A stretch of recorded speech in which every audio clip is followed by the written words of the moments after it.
moins de 10 000 humains sur 8 milliards comprennent ce qu'il se passe quand tu tapes un prompt.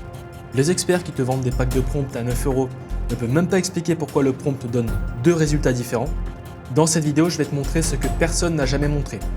Ni en français, ni en anglais, ni en chinois. Nulle part.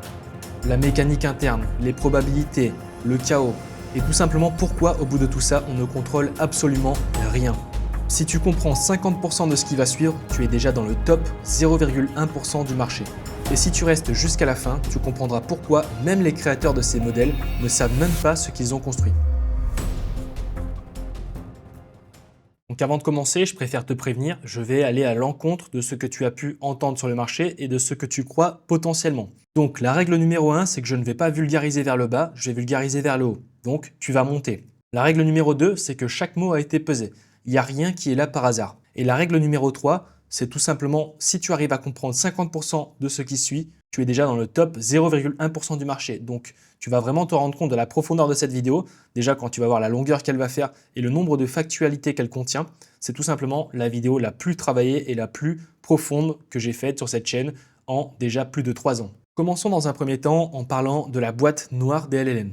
Donc personne, je dis bien personne, ni Sam Altman, ni Dario Amodei, ni Elon Musk, aucun humain sur cette terre ne peut tracer le chemin exact d'un token d'entrée à un token de sortie. Donc du prompt que tu vas mettre dans une IA jusqu'au résultat final. Ilya Sutskever l'a même dit, ce qui se passe à l'intérieur du réseau de neurones n'est peut-être rien de ce que nous pensons. Nous ne voyons que les ombres sur le mur. Donc c'est lui, tu as certainement déjà dû le voir quelque part. Donc là tu te dis peut-être, mais pourquoi c'est une boîte noire, quel est ce terme, etc. Tout simplement en premier lieu, l'échelle incompréhensible. DeepSeek V3.2, qui contient 671 milliards de paramètres, eh bien personne ne peut expliquer pourquoi un paramètre vaut 0,00347 plutôt que 0,00346. En deuxième, on a l'émergence. GPT 5.2 va résoudre des problèmes mathématiques que GPT-3 ne pouvait pas. Personne n'a ajouté de module, le comportement a tout simplement émergé, en l'espace d'à peu près 3 ans, lorsque cette vidéo est tournée. Et en troisième, nous avons l'absence de causalité. Donc ça peut être un peu profond, je le conçois, mais en bref, on a un input avec des milliards de multiplications matricielles qui donne un output. Cet output est non traçable, il n'y a pas de logique humaine à l'intérieur. Pour beaucoup d'entre vous, ça peut être flou concernant l'échelle de grandeur des paramètres parce qu'on dit on a 100 milliards de paramètres, 400 milliards, 600. Bon, ça c'est vrai que c'est bien, mais en théorie. Commençons par un élément que tout le monde connaît, nature, donc les neurones d'une abeille. Une abeille contient 1 million de neurones, donc 10 puissance 6, ce qui lui permet déjà de danser, communiquer, naviguer et mémoriser. Ensuite, on passe à la population de Paris, 2,1 millions. Je t'inviterai à faire pause à chaque fois parce que si je lis tout, on va vraiment en avoir pour 6 heures pour la vidéo. Ça me dérangerait pas de faire une vidéo de 6 heures, mais c'est surtout pour toi que j'essaie de la condenser. 760 millions, c'est les neurones d'un chat. 1,5 milliard, c'est GPT 5.2. Battement d'un cœur dans une seule vie, c'est à peu près 2,5 milliards. Mistral 7B, 7 milliards de paramètres. Llama 3, 8 milliards. Donc si on fait une comparaison, il y a autant de paramètres dans Llama 3.1 8B, donc 8 milliards de paramètres, que d'humains sur Terre, actuellement. DeepSeek Carin, 37 milliards, donc de paramètres actifs. Ensuite, des modèles Qwen 2.5, Mistral Large 2, GPT-3, 175 milliards. Donc si on fait une comparaison rapide, GPT-3 a presque autant de paramètres qu'il a d'étoiles dans notre galaxie. Bon, on parle de GPT-3. DeepSeek V3, donc en Mixture of Experts, lui contient 671 milliards de paramètres, 10 puissance 12, donc ça commence à être énorme. Ensuite, GPT-4 qui a été estimé, donc là on passe plus en milliards, on passe en trillions. 1,8 trillion. Si on fait une comparaison, sur Terre, on a à peu près 3 trillions d'arbres, donc il y a plus d'arbres sur Terre que de paramètres dans GPT-4, c'est intéressant de le savoir. GPT-5 Orion estimé, je dis bien estimé, on est à 5 trillions. Claude 4.6 Opus pareil, 5 trillions en estimé. Donc pour faire une comparaison, nous avons à peu près 100 trillions de synapses dans notre cerveau et Claude Opus 4.6 a déjà 5 trillions. Donc le cerveau humain a 20 fois plus de synapses que le plus gros des LLM actuellement. Quand je dis le plus gros, c'est relatif. Nous avons 37 trillions de cellules dans notre corps humain. Comme je l'avais précisé, 100 trillions de synapses dans notre cerveau. Il y a 20 quadrillions de fourmis sur Terre, donc 10 puissance 16, c'est énorme. Il y a 7,5 quintillions de grains de sable sur Terre, donc 10 puissance 19. Il y a 1,3 sextillion de litres d'eau dans les océans, donc 10 puissance 21. Et dans une seule goutte d'eau, je dis bien une seule goutte, il y a 1,7 sextillion de molécules, 10 puissance 21. Il y a 200 sextillions d'étoiles dans l'univers observable, donc 10 puissance 23. Et pour plier le game, il y a 7 octillions d'atomes dans notre corps humain, donc 10 puissance 28. Donc c'est assez intéressant de faire cette échelle de valeur parce qu'on se rend compte qu'au final, la nature et l'être humain restent quand même plus colossal en termes de quantité. Donc quantité de, je pourrais pas dire quoi, parce qu'on ne peut pas le déterminer aujourd'hui, et ça permet de pouvoir se visualiser concernant nature, être humain et LLM. On passe ensuite à la tokenisation. Donc, il y a beaucoup de personnes qui ne comprennent toujours pas comment l'IA comprend un texte, parce que c'est pas forcément facile pour n'importe quel débutant. Par exemple, si toi tu as écrit dans un prompt «Bonjour, ça va», donc elle va le découper en morceaux, ce qu'on appelle des tokens. Bonjour, virgule, ça va, par exemple. Donc chaque morceau contient un numéro. Chacun a son numéro, on va dire, son identifiant. Ensuite, on a la boîte noire qui vient s'intégrer ici. Donc, représentation, chaque numéro devient un point dans un espace mathématique qui peut aller jusqu'à 16 000 dimensions, mais on y reviendra plus tard. Il y a les connexions, donc chaque mot regarde les autres pour apprendre le sens. Et on a la prédiction, donc l'IA va deviner le mot suivant, le plus logique. Donc même les créateurs ne comprennent pas ce qu'il se passe ici dans cette boîte noire. C'est imprédictible pour un humain. Ensuite, il y a une génération mot par mot. Donc ça, c'est le mot numéro 1, mot numéro 2, mot numéro 3. Donc les LLM, eux, ils ne voient pas les mots, ils voient tout simplement des chaînes de caractères numériques. Donc tout simplement des nombres, voilà, des numéros. Ça fait une reconversion en texte, donc des numéros au texte. Donc salut, ça va bien. Ça, c'est la réponse du LLM qu'on voit à une vitesse colossale. Donc le résumé, c'est qu'on passe de texte, numéro, boîte noire, numéro, réponse. Maintenant qu'on a compris ce qu'était un token, nous allons décortiquer du token à un vecteur. Donc c'est quand l'IA va donner du sens aux mots. Donc le token, c'est un morceau de mots, comme on l'a vu, roi, reine, homme par exemple. Donc chaque token, on l'a déjà vu, a un numéro. Le numéro va devenir un vecteur. Donc par exemple, dans le mot roi, il y a peut-être environ 1500 nombres. Voilà, c'est une suite colossale de nombres, c'est énorme. Donc chaque nombre capture une caractéristique du mot. Les mots les plus proches est égal sens proche. Donc roi va être plus proche de reine, Paris, France, chien, chat, homme, femme, voilà, ils vont avoir une proximité. Femme plus proche de reine, homme plus proche de roi. Et par catégorisation, animaux, géographie, royauté. On peut calculer avec les mots, c'est très peu dit sur le marché, mais on peut faire roi moins homme plus femme, ça veut dire reine. Paris moins France plus Japon, ça veut dire Tokyo. Parce que l'IA a classifié tout simplement, Paris était une capitale, donc si on fait France plus Japon, il en déduit Tokyo. Bien sûr, pas tous les LLM, chacun a sa propre, on va dire, hiérarchie d'informations induites. Pourquoi c'est puissant? Un seul mot est égal pas de sens pour l'IA. Ça n'a pas de sens. Tout ce que tu écris, ça n'a aucun sens pour elle. Un vecteur, c'est égal à une position dans l'espace du sens. Et l'IA comprend via les distances entre les vecteurs.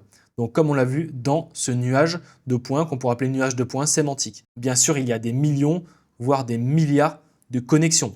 Là, je t'ai fait une petite représentation. Donc ce qu'il faut retenir là-dedans, c'est que l'IA ne lit pas les mots, elle les place dans un espace mathématique. Plus deux mots sont proches dans cet espace, plus ils ont un sens similaire. Parlons maintenant de l'arithmétique des concepts. Et si tu ne comprends pas très bien ce terme arithmétique, ce n'est pas très grave. Tu peux demander à l'IA, te former, même moi, j'écoutais pas bien à l'école. Et c'est une raison pour laquelle je suis en train de te parler devant que je n'ai pas bien écouté à l'école, et j'ai bien fait. Donc le roi, c'est un vecteur masculin plus pouvoir. Moins homme plus femme, c'est une opération vectorielle. Et environ reine, donc c'est le résultat mathématique réel. Donc c'est un résultat mathématique qui peut fonctionner avec le LLM A, mais peut-être pas avec le LLM B. Donc c'est un calcul mathématique réel qui donne ce résultat dans l'espace vectoriel. Paris moins France plus Italie est environ égal à Rome. Donc ces vecteurs-là, en fait, ils vont permettre des opérations algébriques sur des concepts qui restent abstraits. Nous allons voir les embeddings, tu as déjà peut-être entendu parler de ce terme-là. Donc pour le vulgariser le plus simplement possible, un embedding, c'est comment une IA va transformer un mot en une liste de chiffres qui va capturer son sens en contexte. Le mot banque tout seul ne veut rien dire de précis. L'IA le transforme en chiffres différents selon la phrase. Par exemple, retirer de l'argent à la banque, les chiffres sont proches de argent, compte et guichet. Par exemple, la banque de sable, les chiffres sont proches de rivière, poisson, nature. Donc il faut bien comprendre que ce n'est pas un dictionnaire figé. L'IA a lu des milliards de textes pour apprendre que le même mot change de sens selon ce qui l'entoure, donc son contexte, on va dire, autour d'elle, et l'embeddings va refléter ça. Ceci est une représentation d'un projecteur d'embeddings à multidimensions. Donc on peut voir qu'on peut tourner l'élément, donc là on a la chance de pouvoir le faire tourner en 3D, rentrer dedans. Donc nous avons un embeddings avec des mots. Par exemple, là on voit que genre est très proche de acronyme. Bien sûr, nous pouvons intégrer via cet outil-là, on peut load des données. Donc on peut très bien importer notre propre nuage de points. Donc si on a envie de mettre roi à côté de camion, on peut le faire. Si on regarde ici, voilà, glossary est à côté de patents. Bref, ça nous permet un petit peu d'avoir une vision globale et de pouvoir se déplacer dans un espace multidimensionnel. Je trouve que c'est quand même génial pour la compréhension. Parlons maintenant du nuage de points sémantique. C'est vrai que je l'ai déjà abordé dans plusieurs vidéos, mais là aujourd'hui on va tout décortiquer de A à Z. Tous les embeddings d'un modèle forment un nuage de points, donc la carte de comment le modèle comprend le monde. Les concepts liés se regroupent naturellement, comme on l'a vu précédemment. On l'a vulgarisé, en 2D et en 3D. Les émotions ensemble, les métiers ensemble, la programmation ensemble, etc. Le point crucial qu'il faut savoir, c'est que le nuage de GPT 5.2 est radicalement différent de celui que Claude 4.5 ou 4.6 Opus pour le dernier. C'est là toute la différence. C'est pour ça que je répète depuis tant de temps, tu prends le même prompt, tu le mets dans plusieurs IA et tu compares les résultats et tu les analyses, tu travailles sur ton prompt parce que tu vas pouvoir le mettre dans plusieurs univers différents, donc des univers sémantiques. Donc en gros, le même prompt traverse deux réalités distinctes. Pour encore mieux comprendre ce terme de nuage de points sémantique, eh bien ici tu as une représentation, donc par sectorisation, technologie, nourriture, émotion, nature, pouvoir. Donc là je peux les activer, désactiver comme je le souhaite. Imaginons je mets les émotions, on voit que dans ce nuage de points, si je vais sur bonheur, eh bien il y a une suite de nombres comme on l'a vu, embeddings, pour le mot bonheur. Voilà, joie, qui sont classifiés dans émotion. Et si je désactive tout, on voit que voilà, ils sont tous sectorisés. Ici, nature, émotion, transport, etc., etc. Donc l'IA, elle ne voit pas les mots, elle voit des positions dans un espace mathématique. C'est vraiment ce qu'il faut comprendre. Et les mots qui se ressemblent sont regroupés automatiquement. Attention, peut-être qu'il y a une IA, par exemple chinoise, un modèle de DeepSeek, qui va classifier, je sais pas, par exemple cuisine, qui va lui mettre plus d'importance vers pouvoir, par exemple. Ça n'a rien à voir, ce que je suis en train de te dire. Mais il faut que tu comprennes que chacun l'entraîne comme il veut. Allons au-delà de la perception humaine, parce qu'il est vrai que tout est une problématique ou tout est une solution de perception. Les LLM, ils opèrent dans des espaces à 768, 4096, 8192, voire 16384 dimensions. Sache-le, toi qui es un humain qui regarde cette vidéo, tu ne peux percevoir que 3 dimensions spatiales. Alors je m'adresse au robot qui va voir cette vidéo en 2037. Oui, toi tu as réussi à dépasser ces 3 dimensions, mais en tout cas actuellement, lorsque cette vidéo est tournée en 2026, nous, les humains, on peut aller jusqu'à 3. Donc il faut quand même comprendre que nous travaillons avec un outil dont l'espace de travail nous est physiologiquement inaccessible. Je ne sais pas si tu te rends compte, on parle de 16 384 dimensions, nous ne pouvons en percevoir que 3. Un visuel vaut mieux que 1000 mots, donc par exemple là on a un espace 3D, donc ça tu connais, hein. Ça c'est un espace 3D, on a tous travaillé sur ça au collège, des projets comme ça, on a déjà vu des espaces 3 dimensions, donc largeur, hauteur, profondeur, voilà. Ensuite, on a du 768 dimensions, donc là peut-être qu'on ne le voit pas si bien, mais tu vois, on peut zoomer dessus, on peut se déplacer. Donc chaque point a 768 coordonnées, 4087. Alors en fait, de 768 à 16 384, tu verras pas beaucoup la différence. Parce que l'IA, c'est Claude 4.6 Opus qui a fait cette représentation, mais pour elle, c'est impossible à visualiser, c'est impossible à créer. Donc en fait, là, on est dans la théorie pure et dure, on est dans, comment dire, le fantasme. C'est impossible de représenter ça, donc je te laisse imaginer à ta propre créativité, à ta propre perception de à quoi ça ressemble un espace à 16 384 dimensions. Personnellement, je ne suis pas assez intelligent et je n'ai pas assez de créativité pour imaginer ce que ça peut représenter. Il faut savoir, chaque dimension va capturer des éléments ou des choses différentes. Les dimensions 1 à 50, alors bien sûr ça peut différer suivant certaines IA, mais là dans le principe on y est. Pour les dimensions 1 à 50, ça va être les fondamentaux grammaticaux, partie du discours, genre, nombre, temps. Ensuite, dans les dimensions 51 à 200, ça va être des relations sémantiques, synonymie, antonymie, contexte d'usage, etc. Ensuite, dans les 201 à 500, ça va être les nuances culturelles, donc plutôt les registres de langue, le domaine de spécialité, les connotations, on est un peu plus profond dans la compréhension. Par contre, quand on dépasse les 1000 dimensions, là on est sur les patterns profonds, que les chercheurs ne peuvent même pas nommer. Donc je te laisse imaginer, là je viens de mettre des mots sur le fait que plus ton prompt va être précis, va être aligné et va contenir des mots qui vont aller activer ces dimensions que les personnes lambda n'activent pas parce qu'ils mettent des prompts pourris avec des fautes, qui ne savent même pas structurer efficacement ou qui ne prennent même pas l'effort d'utiliser les IA pour améliorer leur structure de leur prompt qui va leur permettre de gagner plus de temps, plus d'argent, optimiser leur entreprise, pour aller activer ces petits paramètres-là. Ces petits paramètres qui sont des patterns profonds. Passons à la partie probabilité et philosophie. Donc, les probabilités, c'est tout simplement le moteur caché. Donc, tout le monde parle de proba. Si tu poses la question à n'importe quel expert, je dis bien entre crochet guillemets, tout ce que tu veux, entre backticks même, pourquoi si tu prends un prompt et que tu le mets dans 10 IA différentes, on a 10 réponses différentes? Il va tout simplement te dire, c'est les probabilités, c'est les probabilités. Eh bien, sache-le, c'est une réponse qui est totalement minable. Donc, un LLM ne pense pas, il calcule la probabilité du prochain token. Maintenant, ok, ça on le sait. Chaque mot que vous lisez a été sélectionné parmi des dizaines de milliers de candidats possibles, chacun avec sa probabilité. Donc, par exemple, pour le chat est sur le mot toi est à 23,4% d'être le prochain candidat, lit 15,7% et canapé 12,1%. Donc, qu'est-ce que ça implique ça? L'IA, en fait, elle ne sait rien. Il faut quand même le mentionner, l'IA ne sait rien à l'heure actuelle où cette vidéo est tournée. Ou peut-être qu'on nous cache des choses et qu'on n'est pas au courant. Elle calcule ce qui est statistiquement probable. Ok? Savoir et prédire statistiquement sont deux choses fondamentalement différentes. On l'a déjà dit, mais le même prompt n'est pas égal à la même réponse. Donc la sélection reste probabiliste. Envoyer le même prompt 100 fois donne 100 réponses différentes. À part si tu lui dis comme un fou furieux, réponds juste oui. Tu fais ça 100 fois, il va te mettre oui, ça c'est logique. Rentrons un petit peu dans le contexte de l'effet papillon textuel. Donc le modèle va générer token par token. Chaque token choisi va modifier la distribution du suivant. Donc une erreur au token 5 peut dérailler toute la suite. C'est important de le mentionner. Donc faisons la comparaison entre un chemin correct et une erreur au token 5. Donc maintenant, sur le chemin correct, token suivant, donc là. Après là, capital, voilà, 55%, donc choisi. Ensuite 2, 88%, choisi. Là, 82%. Ensuite, tu vois, il y a les autres candidats, il y a beaucoup moins de pourcentage. Donc plus on avance, plus du coup, on a une polarisation sur ceux qui ont le plus de probabilité. Bien sûr, la capitale de la région ou de Suisse sera moins probable que la France si ton VPN est en France ou si tu as tout simplement une box française et que tu es connecté dessus sans VPN. Voilà, comme ça au moins, il faut que tu saches que les IA connaissent ton adresse IP et savent où est-ce que tu te situes localement. Mais ils en savent bien plus que ça, sache-le. Donc France et ensuite Paris. Là, tu es à 97%, tu vois. Par contre, si on a une erreur au token 5, regarde la différence. Là, capital 55 toujours, 2, là 82%, et d'un coup on met mode. Mode, il était à 1,5% de probabilité. Donc, on a une erreur. À un certain moment, il y a eu une erreur. Ces erreurs sont influencées par cette même requête. Donc, la mode est... Donc là, ensuite, on repasse dans les probabilités. La capitale de la mode est... Et ensuite, le plus probable, c'est Milan. Il n'a pas mis Paris, il a mis Milan. Voilà. Donc, il y a eu une erreur au token 5. Chose probable sur n'importe quel prompt que tu vas faire. Allez, on rentre dans un jeu qui est vraiment un jeu qui est très, très, très cérébral. Comparer le déterminisme versus le probabilisme versus le négativisme. Alors oui, je ne l'ai jamais inclus celui-ci, mais il fallait bien qu'il y en ait un troisième pour compléter cette trinité. Mais en 2026, je l'apporte à nouveau parce qu'il est très intéressant et vous allez comprendre pourquoi. Donc 3 postures. La nature de tous vos mots influence la nature du résultat. C'est de la mécanique sémantique. C'est pour ça que ce mot ressort souvent, parce que c'est un fondement pilier de l'incompréhension du fonctionnement des IA. Je dis bien incompréhension. Donc là, on a tout simplement une représentation très claire entre clarté conceptuelle, contrôle structurel, doute constructif et exploration et variabilité. Donc l'objectif serait de faire une synergie des trois.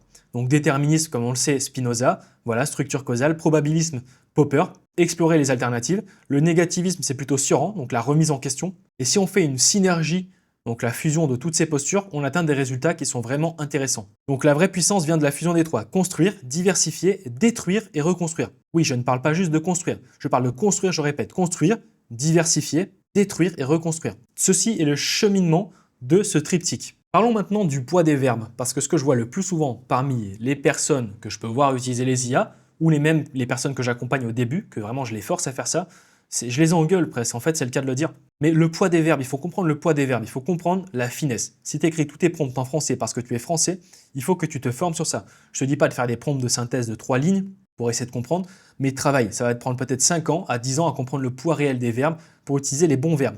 Sache-le, résume est un verbe compressif qui est plutôt dense et synthétique. Démontre est un verbe argumentatif qui a une logique causale. Explore va être divergent et va apporter des multiples perspectives. Réfute, c'est pour la critique, donc les contre-arguments. Et imagine, ça va être plutôt créatif, imprévisible, original, donc plutôt chaotique. La technique secrète que je peux te donner ici, c'est chaque verbe oriente le calcul de probabilité dans une direction différente. Un seul mot change tout. Que ton prompt fasse 3 mots ou 50 000 mots, si c'est un prompt hyper condensé, un fichier Markdown hyper, voilà, tu vas juste changer un seul mot, ça changera tout de manière chaotique. Mettons un petit peu des verbes sur le poids des verbes. Sur la requête, je dis bien résume l'impact sur l'IA de l'emploi. Donc là, en fait, ça va être résume, démontre, explore. Voilà, c'est le même prompt, c'est juste le premier verbe qui va changer. On regarde. Eh bien, sur résume, l'IA transforme le marché de l'emploi, automation, des tâches répétitives, création. Donc là, on est plus en bref, point clé, essentiel. Voilà, on est très loin de cependant, en résumé, etc. Démontre, on est plus dans premièrement, car, preuve, etc. Je te laisserai faire pause si jamais tu souhaites, pour pas que ça soit indigeste. Explore, on va plus être d'un côté, et si, alternative, ou bien, etc. Réfute, ça va être faux, contrairement. Donc là, tu le vois, hein, contrairement, aucune étude. Voilà, ça va être dans le contrage des sources. Et imagine, ça va plus être dans un monde où l'intelligence artificielle, tu vois, dans un monde où on l'a déjà entendu. Eh bien ça, si tu vois quelqu'un qui fait encore ça en 2026, déjà, dis-lui qu'il fait de la merde, en premier. Et en deuxième, dis-lui que son prompt est trop verbeux, donc le poids des verbes sont trop imaginatifs, créatifs. Je ne dis pas que c'est pas bien de faire ça, bien sûr. Pour faire une projection hypothétique de ce qui va se passer en 2030, 2040, c'est bien d'utiliser ça. Mais pour faire un post sur l'intelligence artificielle dans cette fenêtre temporelle actuelle, ça ne sert totalement à rien d'avoir des poids de verbes sur de l'imaginatif. Oui, cette vidéo peut être très complexe à certains moments, mais je t'invite vraiment à la re-regarder, à te poser des questions, parce que ce n'est pas en te faisant des contenus abrutissants que tu vas t'améliorer ou comprendre le monde actuel dans lequel on est en fait, parce qu'on ne comprend rien à ce qu'on fait. Donc la jauge de probabilité, j'en ai déjà parlé dans plusieurs de mes vidéos, mais on va reparler de ça parce que j'ai ajouté du coup dans cette jauge le négativisme, donc déterminisme probabiliste négativiste, DPN. Donc c'est une méthode pour évaluer avant d'envoyer un prompt quel sera son penchant. Donc plutôt D, P ou N. Et donc du coup anticiper la nature du résultat et manipuler ou avoir l'illusion de manipulation de tout simplement les probabilités ou les résultats qu'on va avoir. Donc il faudrait extraire les verbes. Voilà, quand tu as un prompt, il faudrait, alors tu peux créer des skills sur Claude 4.6, tu peux faire ce que tu veux, tu peux vraiment faire avec ChatGPT, avec même Mistral si tu souhaites, DeepSeek, Qwen, tout ce que tu veux. Donc extraire les verbes dans un premier lieu, donc les classer par quels sont les verbes déterministes, probabilistes, négativistes. On pourrait rajouter plein d'éléments à ce protocole, c'est juste un exemple pour avoir un exemple trinitaire. Bien sûr, moi j'en ai des protocoles avec des dizaines, comment on pourrait les appeler, dizaines d'éléments, voilà. Ensuite, on calcule le ratio, donc voilà, il y a une petite formule, hein. Et si on détermine que le ratio déterministe, par exemple, est supérieur à 70%, eh bien on a un output qui est structuré. Et ensuite, on demande un tableau. Donc on demande au LLM d'analyser le prompt avant de l'exécuter, dans ce qu'on appellerait une radiographie. Aujourd'hui, ce sont des choses très simples à faire avec Claude 4.6 Opus, qui est une machine de guerre. Et pour ceux qui veulent aller taper dans les mathématiques, vous pouvez aller prendre des modèles forcément chinois, comme DeepSeek R1 ou DeepSeek V3.2, qui sont très très solides en mathématiques, et qui sont très, comment dire, très flagellés, mais sachez-le, ce qui est flagellé en général, il y a des fois une raison de s'y pencher. Il fallait que j'apporte des mots sur cette jauge de DPN. Donc par exemple, je t'invite à faire pause pour lire le prompt structuré. Là, on a du 100% déterminisme. Voilà. Ensuite, un prompt plutôt analytique, pareil, on est en 100% déterminisme. Donc on a les mots liste, identifie, calcul avec l'extraction des verbes. Tu vois, on voit que les verbes sont des D, donc ils sont en vert. Ensuite, on a le prompt créatif. On voit que dans le prompt créatif, on a un négativiste qui vient s'intégrer là, donc un rouge. Tu as déjà certainement dû entendre, si tu es dans l'IA depuis longtemps, que ce n'était pas forcément une bonne chose de donner de la négativité, donc du négativisme. Ne fais pas ça, ne fais pas ça. Je n'ai pas la réponse à ça. Le jour où quelqu'un pourra déterminer et expliquer ce qu'est la conscience et que c'est prouvé mathématiquement, et que quelqu'un pourra décrire ce qui se passe concrètement dans une boîte noire de LLM, à partir de ce moment-là, je croirai du fait qu'il faut faire quelque chose ou ne pas faire, bien au contraire. Donc, c'est pas mal. Ici, nous avons du coup, pour le mixte, donc on voit qu'on a 17% déterministe, mais on veut du déterministe, voilà. Mais le problème, c'est que on se retrouve à avoir un output totalement créatif parce que on a 5 verbes qui sont des verbes probabilistes. Recommande, compare, explore, analyse, estime. Et si de base, tu voulais une réponse froide, mathématisée, etc., parce qu'il y a une différence entre bien choisir ces verbes sans avoir à dire je veux une réponse qui soit froide, directe, mathématique, versus faire ça, donc qui est tout simplement du n'importe quoi, une bouillie de verbes n'importe comment et mal choisi, et ensuite dire fais-moi une réponse froide, parce que là en fait tu es en train de faire n'importe quoi dans les probabilités. Le critique, donc là le critique forcément c'est plutôt un espèce de Michel Onfray devant une IA, donc réfute cet argument, critique les sources utilisées, déconstruit, n'ignore pas, conteste.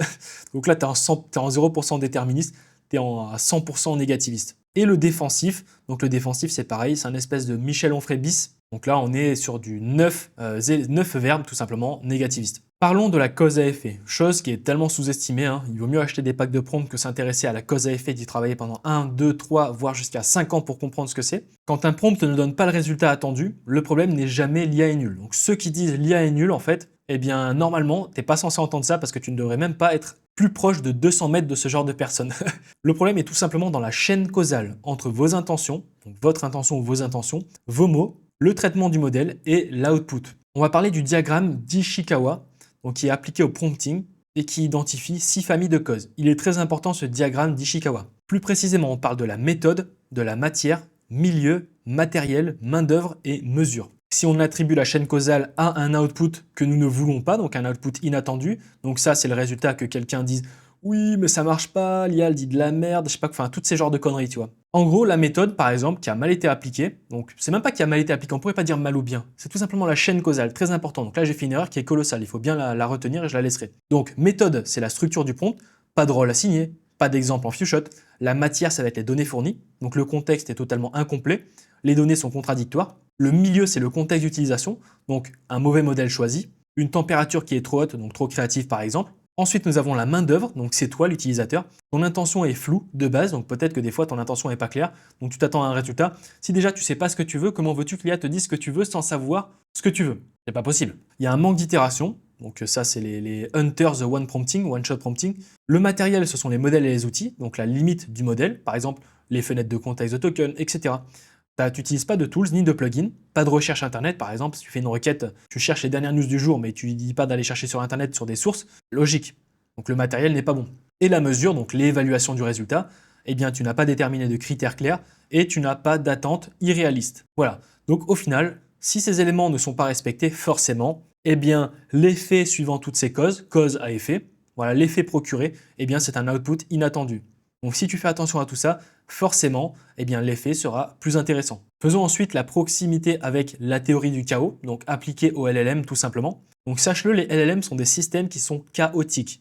Il n'y a pas de mot plus clair que ça. Donc on va avoir deux prompts qui sont très proches, mais un seul verbe va totalement changer l'intention et peut-être même la perception de la personne qui va lire cet email. Donc premier prompt, rédige un email pour reporter la réunion de vendredi. Donc là en output on se retrouve avec un email professionnel, poli, qui propose un nouveau créneau, normal.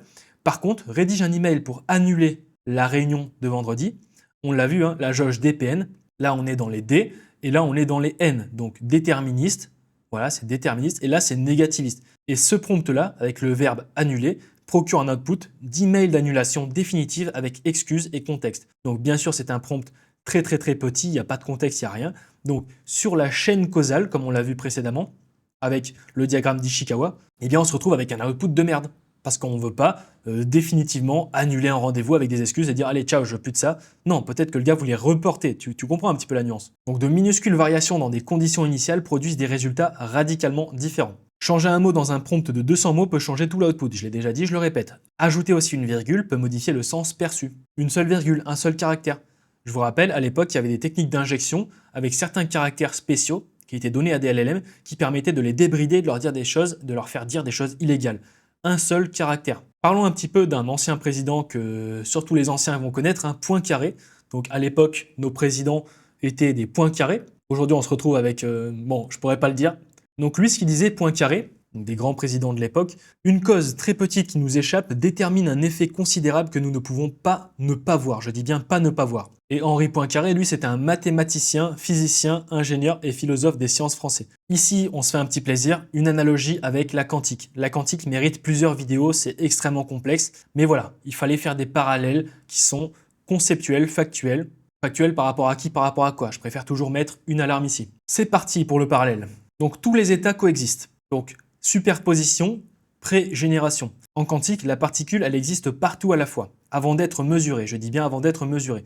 En IA, avant le prompt, chaque token est probable. Donc tous les mots cohabitent dans l'espace latent. Première proximité, observation et prompting. Mesurer fixe le résultat. Donc l'observateur collapse la fonction d'onde en un seul état en quantique, et le prompt va collapse les probabilités en une séquence de tokens. Pas de prompt, pas d'output. Deuxième proximité, la non-localité et l'attention. Tout est corrélé mais à distance. Donc, deux particules intriquées se répondent instantanément, peu importe la distance. S'il y en a une qui est à New York et l'autre qui est à Paris, eh bien elles se répondent instantanément. Ce n'est pas une question de proximité. Elles sont corrélées à distance. Et le mécanisme d'attention en IA permet à des tokens éloignés de s'influencer mutuellement dans le contexte, de par les influences, par le choix de vos verbes, la structure de vos prompts.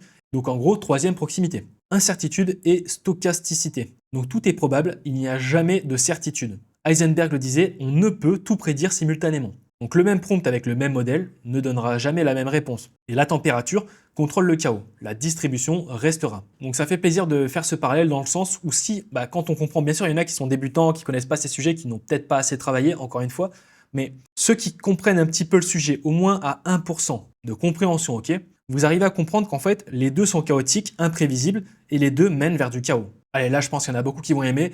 On va faire la combinaison, alors pas la combinaison, la comparaison entre un prisme cartésien et un prisme spirituel de l'IA. Donc l'approche cartésienne vient de son nom, René Descartes. Donc tout doit être décomposé, lui dit ça. Tout doit être décomposé, analysé, prouvé. Voilà, un cartésien. Le prompt est un objet technique à optimiser. Résultat consistant, mais mécanique. Donc ça, c'est ce que dirait Descartes. Ensuite, on a l'approche plutôt spirituelle. Donc là, c'est l'approche Alan Watts. Lui, il dirait « l'intelligence est un flux ». Le prompt est une conversation, on accepte l'imprévisibilité comme une fonctionnalité. Résultat créatif, mais imprévisible. Par contre, là où on est Bruce Lee, donc ce que j'appelle la fusion, et je préfère être Bruce Lee que Descartes ou Alan Watts, parce que si on est Descartes, on est déterminé à être déterministe, enfin cartésien. Si on est Alan Watts, on est déterminé à être spirituel. Et si on est Bruce Lee, on est Be Water, donc Be Water, my friend. Je pense que vous la connaissez. Donc, mentalité Bruce Lee, on est structuré mais on laisse de l'espace, on guide mais on n'enferme pas, et on est précis dans les objectifs et souple dans les moyens pour atteindre ces objectifs ou cet objectif. Passons à la troisième partie qui sont les techniques avancées. Donc on va parler des protocoles exotiques. Bien sûr, sache-le, il y a des niveaux de prompting. C'est pas celui qui fait le prompt le plus technique qui fait le plus d'argent. C'est pas celui qui fait le prompt le plus technique qui va le mieux comprendre, bien au contraire. Par contre, c'est quand même intéressant de s'y pencher, au moins sur une courte fenêtre temporelle pour essayer de comprendre. En fait, j'ai mis -10, mais j'aurais même pu mettre une insulte, comme ça au moins ça choque un petit peu. Mais voilà, le niveau -10, c'est copier un prompt sur Internet. Le niveau 1, c'est une structuration basique, 80% du marché, voire 90%. Hein. Le niveau 2, c'est le benchmarking multimodèle, donc là c'est à peu près 5% du marché.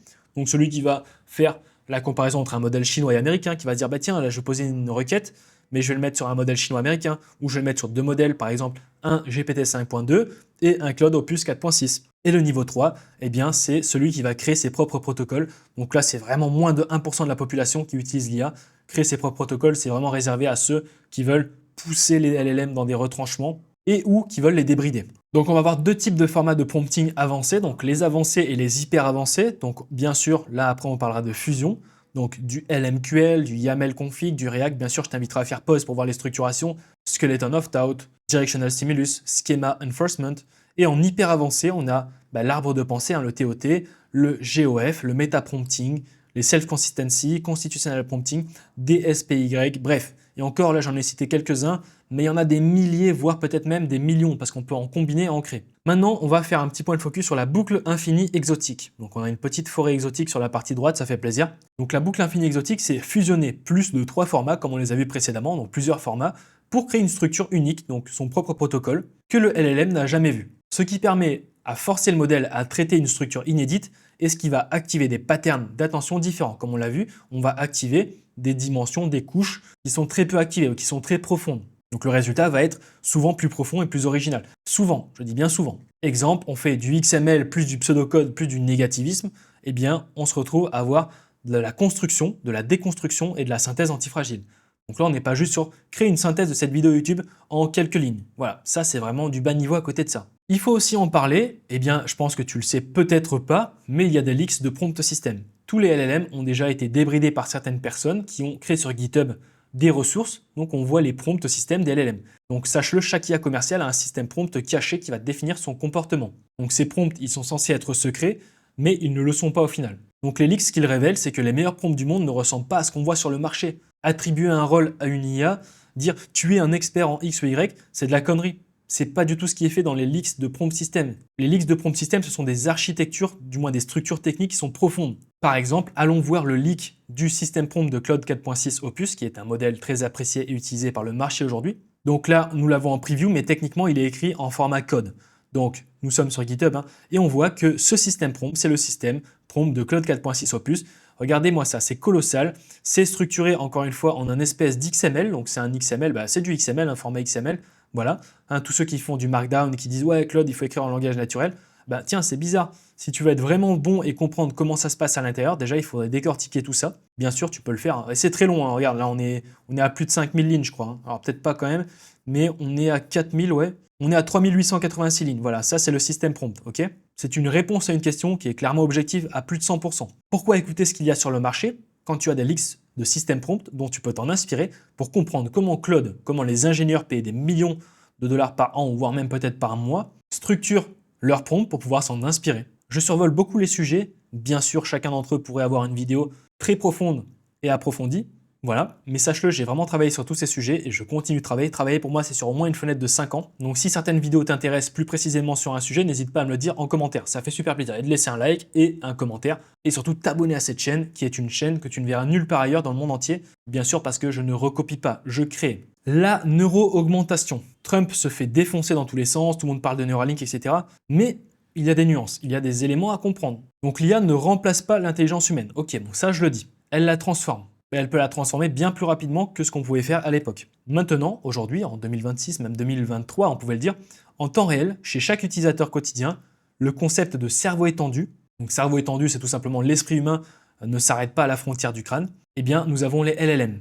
Et puis les LLM qui nous permettent d'appliquer des raisonnements, d'être plus créatifs, d'analyser de manière externalisée, attention je dis bien externalisée. Nous allons voir les 5 types de neuroaugmentation. C'est intéressant de se pencher sur le sujet là, parce que sache-le, c'est ce qui nous attend, c'est de manière indéniable. Je ne pourrais pas te donner la date quand, mais nous n'aurons pas le choix de se neuro-augmenter. Et je fais exprès de ne pas te donner de réponse parce que j'ai travaillé sur le sujet, il n'y a aucune échappatoire, nous n'aurons pas le choix. Donc voici notre petit module de neuroaugmentation avec comme titre « Augmenter son cerveau sans perdre sa souveraineté ». Donc là tu t'y attendais peut-être pas, mais on va parler de souveraineté, chose que la plupart des humains ne veulent pas perdre.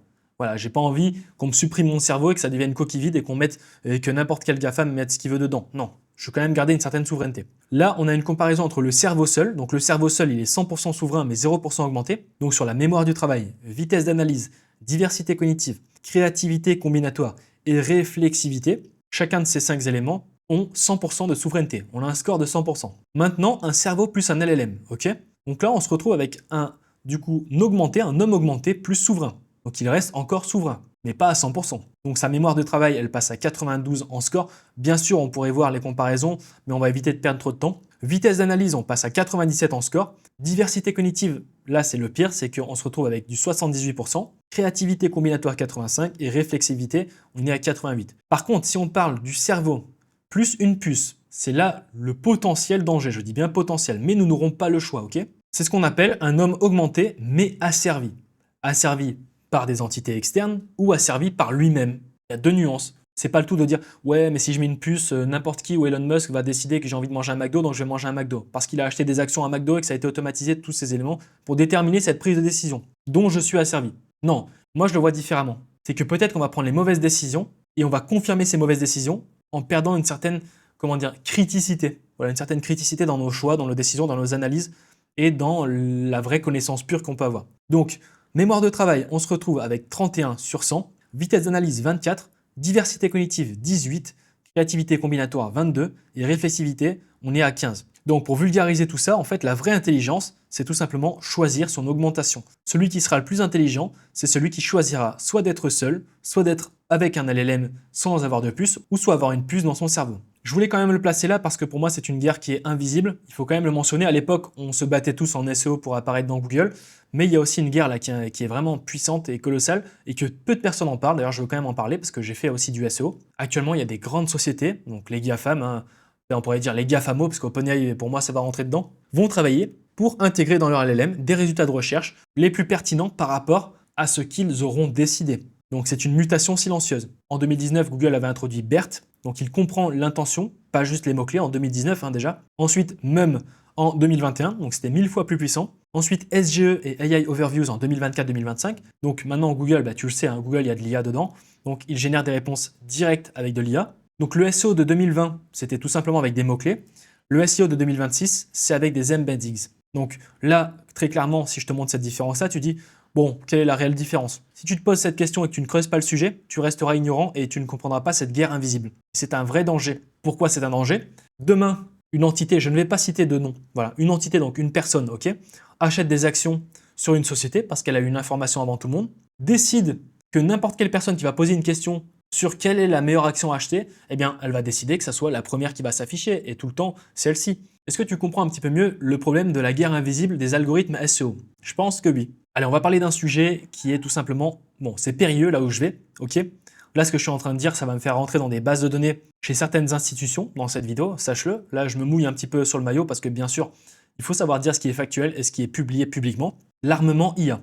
Donc, c'est la face sombre de certaines minorités. Donc je t'ai préparé tout simplement une cartographie mondiale 2026 de l'armement IA. Il y a peut-être des sociétés qui ne sont pas incluses là, et pour moi, j'ai envie de te dire, les sociétés qui ne sont pas incluses dans ce visuel sont les plus dangereuses, parce que nous n'avons pas d'informations dessus. Donc il y a 66 entreprises dans un total de 15 pays, un marché défense juste en 2026 de 2,75 trillions de dollars et plus de 130 system laws actifs. Donc la répartition par pays par rapport à ces 66 entreprises qui travaillent sur l'armement, eh bien on voit que les USA sont premiers, Chine deuxième, France troisième, Israël quatrième. Ce qui est quand même un petit peu bizarre, si on regarde la population d'Israël qui contient à peu près, si je dis pas de bêtises, 10 millions d'habitants, si je me trompe, dites-le en commentaire, c'est quand même bizarre que la Russie, la Turquie, la Corée du Sud, le UK, même l'Allemagne, travaillent moins sur l'armement que l'Israël. Je vous laisserai répondre à ces propres questions. Donc j'ai fait aussi une classification par type de produit programme. On voit qu'il y en a beaucoup qui travaillent sur les drones et les UCAV. Voilà, système C2, munitions rôdeuses. Il y a aussi pas mal qui travaillent sur les munitions rôdeuses. Donc c'est terrifiant, hein. C'est-à-dire qu'avant on avait les armes où on tirait, il fallait viser. Là maintenant, on va déterminer de manière algorithmique un ennemi, on va tirer, même si on tire à côté, la balle, je sais pas, ça va être une balle sonique qui va directement atteindre en plein milieu du crâne une personne. Ce sont des choses qui vont arriver, il ne faut pas se poser de questions comme ça. C'est déjà même existant, pour moi ça existe, ok? Bref, vous avez bien compris. Donc concernant les statuts, est-ce que ces sociétés ont terminé leurs produits? Est-ce que c'est opérationnel ou pas? 65,2% ont des produits opérationnels. Donc c'est pas comme si qu'ils venaient de commencer en 2025. 12,1% en développement. Ensuite, il y a des émergents, des tests avancés, prototypes, etc. Du lancement en 2026, il y en a 1,5%, etc. Et le type d'acteur, on voit que 30%, donc c'est pour la défense prime. Donc bien sûr, le mot défense est utilisé à tout va. C'est pas forcément pour la défense. Pour moi, on pourrait même peut-être inverser. Ça serait pour l'attaque, tu vois. C'est l'attaque prime, tech attaque, attaque. Donc là, on est vraiment que sur de l'attaque, ok? Ensuite, startup, étatique, civil défense. Voilà, c'est que défense, que défense. Donc polarisation à l'inverse se veut. Bien sûr, j'ai créé un tableau complet qui va classifier ces sociétés. Donc les USA, je te laisse imaginer, c'est vraiment, il y en a pas mal. Israël, tu pourras faire pause pour pouvoir prendre une petite capture ou aller faire des recherches sur chacune de ces sociétés. Nous avons l'IA, l'IA peut nous servir à en savoir plus. La Chine, donc il y a presque autant de sociétés qui travaillent en Israël qu'en Chine. C'est quand même affolant. Je me pose quand même pas mal de questions. Et en Russie, il n'y en a que 4. Bon, ils ne peuvent pas tout déclarer aussi, la Russie. Mais voilà, Turquie, Corée du Sud, il y a pas mal de sociétés. Et en France, il faut aussi savoir qu'il y a notre amigo Renault qui s'est mis aussi au drone. C'est assez marrant. Donc tous ceux qui ont des Renault, peut-être que vous allez avoir, s'il y a une guerre qui s'enclenche, un drone sur votre voiture, vous allez recevoir un drone Renault, vous allez mettre sur le toit de votre Renault, sait-on jamais. Donc lancement en 2026, c'est prévu. Je préfère le mentionner, mais le risque n'est pas que l'IA devienne malveillante. C'est qu'elle devienne compétente au service d'objectifs mal définis. Et il y a quand même un biais sur le marché, penser que l'IA va se retourner, les robots ils vont prendre des armes, ils vont tous nous tuer. Non, ça va pas se passer comme ça. Ce sera plus subtil et plus fin. Il y aura plus d'essence. Passons au chapitre 4, donc les limites et l'architecture. Donc là, on va commencer à rentrer dans je vais commencer à rentrer dans vos cerveaux en fait, c'est vraiment le cas de le dire. Donc parlons de l'expansion de l'intelligence aux initiés. Oui, les mots-clés sont bien choisis. Comme vous le savez, l'écart se creuse exponentiellement entre ceux qui sont initiés avec l'IA et ceux qui sont non initiés. Bien sûr, le fait de devenir initié, c'est toi qui peux le procurer. C'est toi qui peux te le procurer. Tu peux décider d'enfin d'utiliser l'IA, de comprendre, de l'utiliser pour essayer de comprendre au moins un modèle de compréhension du monde dans lequel on vit et vers où on tend. Tu n'es pas obligé de l'utiliser pour gagner de l'argent. Ouais, créer des agences IA, non. Il y a des philosophes qui l'utilisent aussi, tous les jours. Donc ceux qui maîtrisent l'IA produisent 10 fois plus, 10 fois mieux, 10 fois plus vite. Alors ça c'est relatif, attention. S'il y a des philosophes dans les commentaires, je vous invite à faire une thèse par rapport à ça, mais je sais que c'est très relatif cette information. Et les autres vont décrocher chaque jour un peu plus. Donc il y a ce qu'on appelle un effet Mathieu. Vous inquiétez pas, on va vraiment parler de cet effet Mathieu. Et cet effet Mathieu pourrait déterminer, car on donnera à celui qui a, et il sera dans l'abondance. Vous avez tout simplement un graphique qui représente abscisse ordonnée résultat temps. On voit que plus on va étendre vers le temps, alors je n'ai pas déterminé en combien d'années, ça va dépendre de votre intelligence génétique, ça va dépendre du travail que vous allez effectuer, comment vous allez procéder, etc., les interruptions que vous allez avoir, bref, il y a tellement de facteurs variables qui amènent vers un chaos, donc on ne peut pas déterminer ça. Donc le point de divergence est aujourd'hui. Aujourd'hui, nous sommes tous là, ok? Donc ceux qui utilisent l'IA tous les jours depuis tant de temps, peut-être qu'ils ne voient pas d'énormes progrès dans leur business, dans leur chiffre d'affaires, etc., mais ne vous inquiétez pas, quand ça va arriver, Albert Einstein en 1905 de mémoire le disait, les effets composés sont la 8e merveille du monde. Ça, pour moi, c'est projection entre 2030 à 2050. Ceux qui vont être des architectes IA et ceux qui vont décrocher totalement. Donc les initiés, eux, ils vont construire des systèmes. L'IA amplifie tout ce qu'ils font. Donc s'ils font de la merde, ça va amplifier la merde, c'est le cas de le dire. Automatise les tâches répétitives, produisent en 1 heure ce que d'autres font en 1 semaine. C'est pas un mytho aujourd'hui, on peut vraiment faire ça. Gagne du temps, réinvestissent et accélèrent encore. Alors réinvestissent, c'est un mot qui est très vague. C'est pas forcément avec de l'argent. L'écart se creuse en leur faveur chaque jour. Et les non-initiés, eux, ils vont subir l'IA. Voilà, ils vont subir. L'IA les dépasse sans qu'ils comprennent pourquoi. Donc, font tout à la main comme en 2020. Et vous avez vu, j'ai pas mis 1990 avec Excel. Je parle de 2020. Parce que 2020, ça c'est déjà obsolète, ça fait déjà 6 ans. Mais en 2020, c'était l'époque de Mathusalem. Ils se font remplacer par ceux qui utilisent l'IA. Ils perdent en compétitivité, donc ils vont perdre des clients. Et le retard devient irrattrapable. Donc, plus le temps va s'écouler, plus ça va devenir irrattrapable. Ici, l'écart, il va être x100. Donc là, à partir de là, s'il n'y a pas une augmentation effectuée, alors c'est quand même de la triche, pour te dire, tu vois, regarde, partons aussi d'une théorie, parce que j'aime bien aussi apporter des lumières, je suis pas là pour lire juste du texte généré par l'IA. Aujourd'hui, on est là. Imaginons en 2030, voilà, on arrive ici, il y a des écarts x100, vraiment des écarts x100. Moi qui ai travaillé tout ce temps, qui ai creusé le sujet et qui me suis fait chier pendant tout ce temps pour arriver ici, je n'ai pas envie qu'un non-initié, pendant tout ce temps-là, blâme l'IA, lui crache dessus et d'un coup change d'avis ici et rattrape ce retard x100. juste en faisant, du coup, en se neuro-augmentant grâce à une puce et arrive au même niveau qu'ici. Je ne suis pas d'accord avec ça. Travailler sur le sujet, donc là je parle aux entités qui vont voir cette vidéo, mais trouver un moyen qui ne puisse pas dépasser ceux qui sont déjà initiés et ceux qui ont pris le risque de se lancer au tout début. Nous avons acheté le Bitcoin en 2012. Donc si on parle de la spirale du décrochage, phase 1, donc celle maintenant, voilà, le déni, l'IA c'est un gadget, ça va passer, voilà, on ignore le sujet, on continue comme avant, on ne voit pas les premiers signaux. La phase 2, donc ça c'est entre 6 à 12 mois, donc il y a une prise de conscience tardive, conscience qui n'est même pas encore déterminée, qui est un mot qui ne devrait même pas exister. Donc attends, mon concurrent fait ça en 2 heures maintenant, le marché a bougé enfin, les clients comparent et la panique commence. Ok, donc entre 6 à 12 mois. Ensuite la phase 3, donc 12 à 24 mois, la course de rattrapage. On essaie de s'y mettre, voilà, mais l'écart est déjà énorme. Les initiés ont 2 ans d'avance, donc on est déjà en avance. Il y en a encore qui se lancent en 2026 dans l'IA, dans leur boîte, qui commencent à se former, à créer des systèmes, mais ça fait déjà 3 ans qu'il y en a qui font ça. Chaque mois qui passe coûte exponentiellement plus, vous avez vu l'écart, donc là on n'est pas à x100, je pense qu'on est déjà à 1 x10 en ce qui concerne l'écart actuellement. Et la phase 4, donc à 24 mois, là c'est la phase de chaos, donc obsolescence, les compétences d'hier ne valent plus rien, le marché a été reshapé, donc a été redéfini par ceux qui ont agi tôt, et le retard est structurel. Bien sûr, je n'ai pas ajouté la phase de destruction. Donc, après la phase de chaos, c'est la phase de destruction que j'apporte ici. Je n'ai pas écrit un texte, etc. Je suis en train de te le dire comme ça. La phase de destruction, qui sera la phase de neuro-augmentation. Et à partir de là, comme je te dis, je ne suis pas d'accord qu'une personne qui n'est pas travaillé le sujet et d'un coup change d'avis, arrive à une personne qui a travaillé le sujet, a créé beaucoup de valeur sur un marché.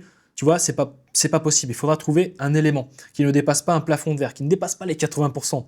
Ne dépassez pas les 80, nous avons encore les 20% de marge. Et d'ailleurs, dites-moi dans les commentaires ce que vous en pensez à ça, parce que c'est des choses auxquelles je pense. Je pense à l'avenir. Nous allons tous être remplacés. Je vais être remplacé. La seule chose qui ne va jamais être remplacée, c'est moi, ce que je suis en train de te dire là, mes tics de langage, mes problèmes. Ça fait 44 fois que je répète le même mot depuis le début de la vidéo, mais ça ne sera pas remplacé. Maintenant, j'aimerais qu'on fasse la même chose, mais à l'inverse. Nous n'allons pas faire l'expansion du positif, mais nous allons faire l'expansion de la débilité collective. Donc sache-le, l'IA ne rend pas intelligent, elle amplifie ce que tu es déjà. Donc si tu es une mais, tu as compris, eh bien tu vas amplifier le fait que tu sois une mais. Ok. Donc je parle pas à toi bien sûr, mais je parle à certaines entités qui utilisent l'IA. Bien sûr, il y en a qui font du scam, il y en a qui sont là pour faire du carding, etc. On en parlera juste ensuite. Donc symptôme numéro 1, externalisation de la réflexion. C'est très profond là ça. Donc le cerveau est un muscle. Quand tu délègues chaque décision à une IA, tu perds ta capacité à structurer une pensée complexe. Tu deviens incapable de raisonner seul. Nous tombons tous dans ça, à utiliser l'IA. Donc pas d'effort mental, c'est tout simplement, ça nous mène vers une atrophie cognitive. On peut baisser cette atrophie cognitive en utilisant des protocoles, en faisant du multi-benchmarking IA, en lisant plusieurs réponses de plusieurs IA, avec plusieurs prismes différents, bien sûr, mais il y a très peu de personnes qui font ça. Donc dans la grande généralité, la débilité collective, eh bien il y a une grosse externalisation de la réflexion. En symptôme numéro 2, nous avons l'illusion de compétence. Donc copier-coller un output IA sans comprendre. Le marché se remplit de gens qui maîtrisent l'IA, soi-disant, mais qui sont incapables d'expliquer ce qu'ils font. Zéro profondeur, zéro valeur ajoutée, de la répétition, aucune créativité, aucun cerveau droit. Copier ne sera jamais égal à comprendre. En symptôme numéro 3, nous avons l'homogénéisation de la pensée. Et ça, c'est un point dangereux. C'est celui qui me fait le plus peur. Donc, si tu utilises le même modèle avec les mêmes prompts, tu auras les mêmes outputs. Alors, quand je dis même output, c'est très vague. Tu n'auras pas les mêmes mots exactement, comme on l'a déconstruit depuis le début. Mais tu auras à peu près les mêmes outputs. Ce qui veut dire que tout le monde génère le même contenu, les mêmes idées et les mêmes réponses. Donc la diversité intellectuelle s'effondre. Donc la polarisation inverse va prendre de la valeur. Tous ceux qui vont être à l'envers, à l'écart et qui vont contrer ces sujets avec bien sûr des preuves, des factualités, qui vont pas dire oh ça c'est de la merde, mais qui vont aller approfondir le sujet à l'inverse, eux vont prendre une valeur énorme. C'est pour ça qu'en fait des personnes comme, je vais quand même le mentionner, Oussama Hamar, des personnes comme Jovanovic, des personnes comme Dieudonné, etc. qu'on peut citer, de manière subtile vont aller à l'encontre de ce que tout le monde pense et de ce que tout le monde ignore, ce qui veut dire qu'eux prennent de la valeur. Comprenez qu'ils prennent de la valeur. Et je veux faire partie de cette caste-là. Un seul modèle, imaginons, un modèle de chez Claude, fois 1 million d'utilisateurs, donc 1 million de personnes, est égal à une seule pensée. Donc comprenez que c'est quand même dangereux, une seule pensée pour 1 million de personnes. En symptôme numéro 4, nous avons l'érosion de la mémoire. Donc on a tous déjà vu l'érosion, on voit visuellement, c'est une pierre, tu vois, avec de l'eau qui coule dessus, et il y a une pancarte, ça, dans les musées on a ça des fois. Dans certains endroits, il y a marqué, ça fait 10 ans que l'érosion est active, l'eau coule, et tu vois, en fait, ça creuse la pierre. Pour mettre des mots dessus, pourquoi retenir quoi que ce soit si l'IA peut répondre? Pas de mémoire, pas de connexion nouvelle, pas de créativité authentique, tu deviens un terminal passif. S'il n'y a pas de mémoire, en fait, il n'y a pas de création. Donc si on fait la réaction en chaîne, voilà. Alors la chaîne causale ou la chaîne, chacun la déterminera comme il veut. Chaque étape alimente la suivante. C'est une spirale auto-renforçante. Donc on commence par utiliser l'IA sans réfléchir, ce qui nous mène à perdre sa capacité critique, ce qui nous mène à croire savoir, mais en fait on ne sait rien, ce qui nous mène à produire du contenu identique et ce qui nous mène à une obsolescence totale. Ça commence à faire peur. Sachez-le, la fracture, elle est déjà là. Donc 99% des utilisateurs utilisent l'IA comme Google, posent des questions, copient les réponses, ne comprennent pas les mécanismes, deviennent dépendants sans rien comprendre, deviennent dépendants sans s'en rendre compte. C'est ça le problème, c'est sans s'en rendre compte. C'est très subtil, c'est très fin. Et moins d'1%, voire peut-être même moins, les architectes, eux, ils vont concevoir des systèmes, ils vont comprendre mieux les modèles que les autres. Sachez-le, personne ne comprend les modèles, même ceux qui les ont créés. Construisent des workflows. L'IA reste un outil qu'ils vont diriger ou qu'ils pensent diriger, mais ça ne sera pas jusqu'au point de rupture un substitut à leur cerveau. Très important, jusqu'au point de rupture. Donc le danger n'est pas et ne sera pour l'instant, de mon point de vue, jamais l'IA. Le vrai danger, c'est de ne plus savoir penser sans elle. L'histoire nous le montre, l'outil n'est jamais le problème, l'usage toujours. Ensuite, nous passons avec le joli drapeau de l'Israël, un article sorti le 29 septembre 2025, donc du site Responsible Statecraft, parce que bien sûr tout ça pourrait être des écrans de fumée. Si je te vulgarise ce qui a été dit dans cet article, eh bien Israël a signé un contrat de 6 millions de dollars, donc avec une firme US qu'on appelle Clock Tower X, dirigée par Brad Parscale, c'est celui de l'ex-campagne de Trump, pour, je dis bien, créer du contenu pro-Israël ciblé Génération Z, 50 millions d'impressions minimum par mois, créer des sites web conçus pour que ChatGPT et autres IA s'entraînent dessus et adoptent un cadrage pro-Israël, manipuler le SEO Google Bing via IA prédictive et diffuser via un réseau média conservateur chrétien, donc Salem Media. Pourquoi? Eh bien, seuls 9% des 18-34 ans US soutiennent Israël à Gaza. Alors bien sûr, c'est factuel, c'est ce qui est écrit dans l'article, mais nous, ce qui nous intéresse, c'est le prisme ChatGPT quand même, et la souveraineté. 47% des Américains pensent qu'Israël commet un... Voilà, je pourrais pas le dire. Netanyahou dit que les réseaux sociaux sont l'arme la plus importante. Donc si ils constatent, eux, que c'est une arme et qu'ils vont induire les IA, donc les IA actuelles, les prochaines IA, et que nous utilisons ces armes-là, il faut au moins en être conscient. Le contrat, il a été déclaré sous FARA, donc c'est influence étrangère, et Clock Tower remplace une firme démocrate qui gérait une ferme de bots pour le même client. Donc c'est ce compte LinkedIn qui a tout simplement 2000 abonnés, qui ne paye pas de mine, mais ce n'est pas pour rien. Bref, je n'irai pas plus loin sur ce sujet-là, j'ai déjà analysé en interne la société Clock Tower, mais tout ça peut être un écran de fumée. Donc en voici suivant les sources extraites, donc je t'inviterai à faire pause si tu veux en savoir plus, concernant qui est du coup Responsible Craft, c'est le site qui a publié cet article. D'où vient leur argent? Ce qu'on peut voir, eh bien, ce qui est assez intéressant, c'est 500 000 Soros, 500 000 Koch, Ford Foundation, qui finance cette société, Carnegie et Rockefeller. Donc bon, je vous laisse après faire vos propres recherches, mais l'écran de fumée augmente à son niveau de probabilité que ce soit déjà un écran. Parlons maintenant des hallucinations, c'est quand même important. Il y a beaucoup de personnes qui vont vous dire « oui, les IA hallucinent, etc. » Bon, ça c'est depuis la nuit des temps, moins qu'avant actuellement, mais il faut quand même le mentionner. Nous, on est froid et factuel ici, on balance ce qui est public et ce qui est travaillé. Bon, maintenant tu le sais, ils peuvent halluciner, ils peuvent générer des informations fausses avec une confiance totale, donc apparente totale, encore pire. Donc ce n'est pas un bug à corriger, ton cerveau fait 10 millions de fois plus d'erreurs qu'une IA, donc la blâmer est complètement... En fait, c'est tout simplement que tu ne comprends rien si tu ne la blâmes. Si tu blâmerais ton cerveau, je pense que tu le blâmerais à peu près 50 000 fois par heure.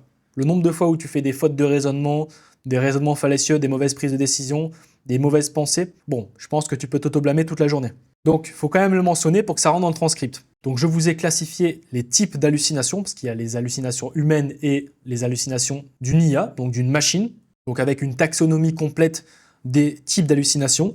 Donc, j'ai répertorié 16 humaines, 14 LLM, 3 partagées, et au total, il y en a 33. On va commencer par les humains. Eh bien, les humains peuvent faire des hallucinations auditives, visuelles, tactiles, olfactives, gustatives, proprioceptives, somatiques ou synesthésiques, ou de présence. Ensuite, concernant les plus spécifiques, voilà, hypnagogique, alors il y en a, je les connais même pas, lilliputienne, bref, il y en a beaucoup, musical, Charles Bonnet, bon, il y a même Charles Bonnet qui vient s'inclure là. Je sais pas qui c'est Charles, mais bon. Concernant les LLM, eh bien, ils peuvent faire de la confabulation, donc on va quand même le mentionner, c'est une vidéo plus pour les LLM, pas sur les humains. Donc qu'est-ce que la confabulation? C'est la fabrication de souvenirs infos pour combler des lacunes. L'humain le fait aussi consciemment, ce qu'on appelle Korsakoff, ça doit être un effet, et le LLM génère du texte plausible sans fondement. Le biais de confirmation, donc qu'on peut plus communément décrire comme percevoir, générer ce qui confirme les croyances existantes. L'humain filtre l'info, le LLM syncopantique, valide le prompt. Et la confusion temporelle, donc mélanger les époques ou chronologies, l'humain le fait aussi avec la démence, et le LLM mélange des faits à différentes périodes. Concernant les hallucinations factualité, voilà, de factualité, donc factuel, génère des faits objectivement faux, fabrication de sources, donc citation, article, cas juridique. Attention à ne pas oublier, raison pour laquelle j'ai quand même mentionné l'article précédent comme mot-clé Israël, que ce soit Israël, que ce soit n'importe quelle institution américaine, que ce soit même de grandes familles qui peuvent investir dans ce genre de projet, que nous n'avons pas envie, sachant que vous, ceux qui regardent la vidéo, vous voulez une IA souveraine. La plupart d'entre vous, vous n'êtes peut-être pas conscient que vous voulez une IA souveraine, et vous ne voulez pas que des institutions ou des familles injectent des sommes astronomiques d'argent pour vous faire rentrer ce que vous voulez dans vos modèles, et ensuite dans votre cerveau, dans votre puce neuro-augmentée. Donc c'est la raison pour laquelle je voulais faire ce parallèle. Ensuite, on a les hallucinations numériques et statistiques, voilà, chiffres, pourcentages, calculs faux, et les conflations d'entités, donc mélange les attributs de deux personnes, lieux ou événements, donc distincts en un seul. Ensuite, la fidélité, donc intrinsèque, extrinsèque, incohérence logique, incohérence d'instruction. Faites pause à ceux qui veulent lire exactement les descriptions. Syncophantique, auto-attribution de capacité, hallucination de code, hallucination multimodale, surconfiance et adversariale. Alors bien sûr, je ne voulais pas mentionner, mais il est vrai qu'il y a des sévérités. Alors j'ai classé par niveau de sévérité 1, 2, 3. 3 est égal sévère, donc plutôt dangereux. Voilà. Mais on va quand même focus sur celles qui sont les plus partagées entre humains et LLM. Donc on a la confabulation, le biais de confirmation et la confusion temporelle. Les trois là sont partagés entre humains et LLM. Donc au niveau de sévérité, donc 3 et 2. Je préfère quand même le mentionner parce qu'il y en a plein qui vont dire des hallucinations, mais la confiance n'est pas une mesure de qualité de la preuve, mais de la cohérence de l'histoire construite. Ce qui veut dire que on peut raconter tout ce qu'on veut, il y en a qui vont penser que c'est un mensonge, il y en a qui vont penser que c'est pas un mensonge, c'est une hallucination. En fait, tout est une question de perception, et à partir du moment où on pourra déterminer que quelque chose est factuel à 100%, c'est lorsque nous aurons pu décrire mathématiquement ce qu'est la conscience, chose que personne n'a réussi à l'heure actuelle dans ce monde. Donc tout le monde parle de conscience, tout le monde se lève le matin, mais nous n'avons même pas découvert l'élément fondamental qui permettrait de répondre à toutes les questions. Parlons un petit peu de température et de paramètres d'inférence. Comme tu le sais déjà, si tu as déjà vu des vidéos, tu t'intéresses à l'IA un peu plus profondément à titre technique, il y a des paramètres dans les modèles que nous pouvons modifier pour pouvoir modifier leur comportement. Donc la température qui part de 0 et qui va jusqu'à 2, c'est tout simplement un paramètre qu'on peut modifier comme ça, qui nous permet de contrôler le degré de l'aléatoire dans la sélection des tokens.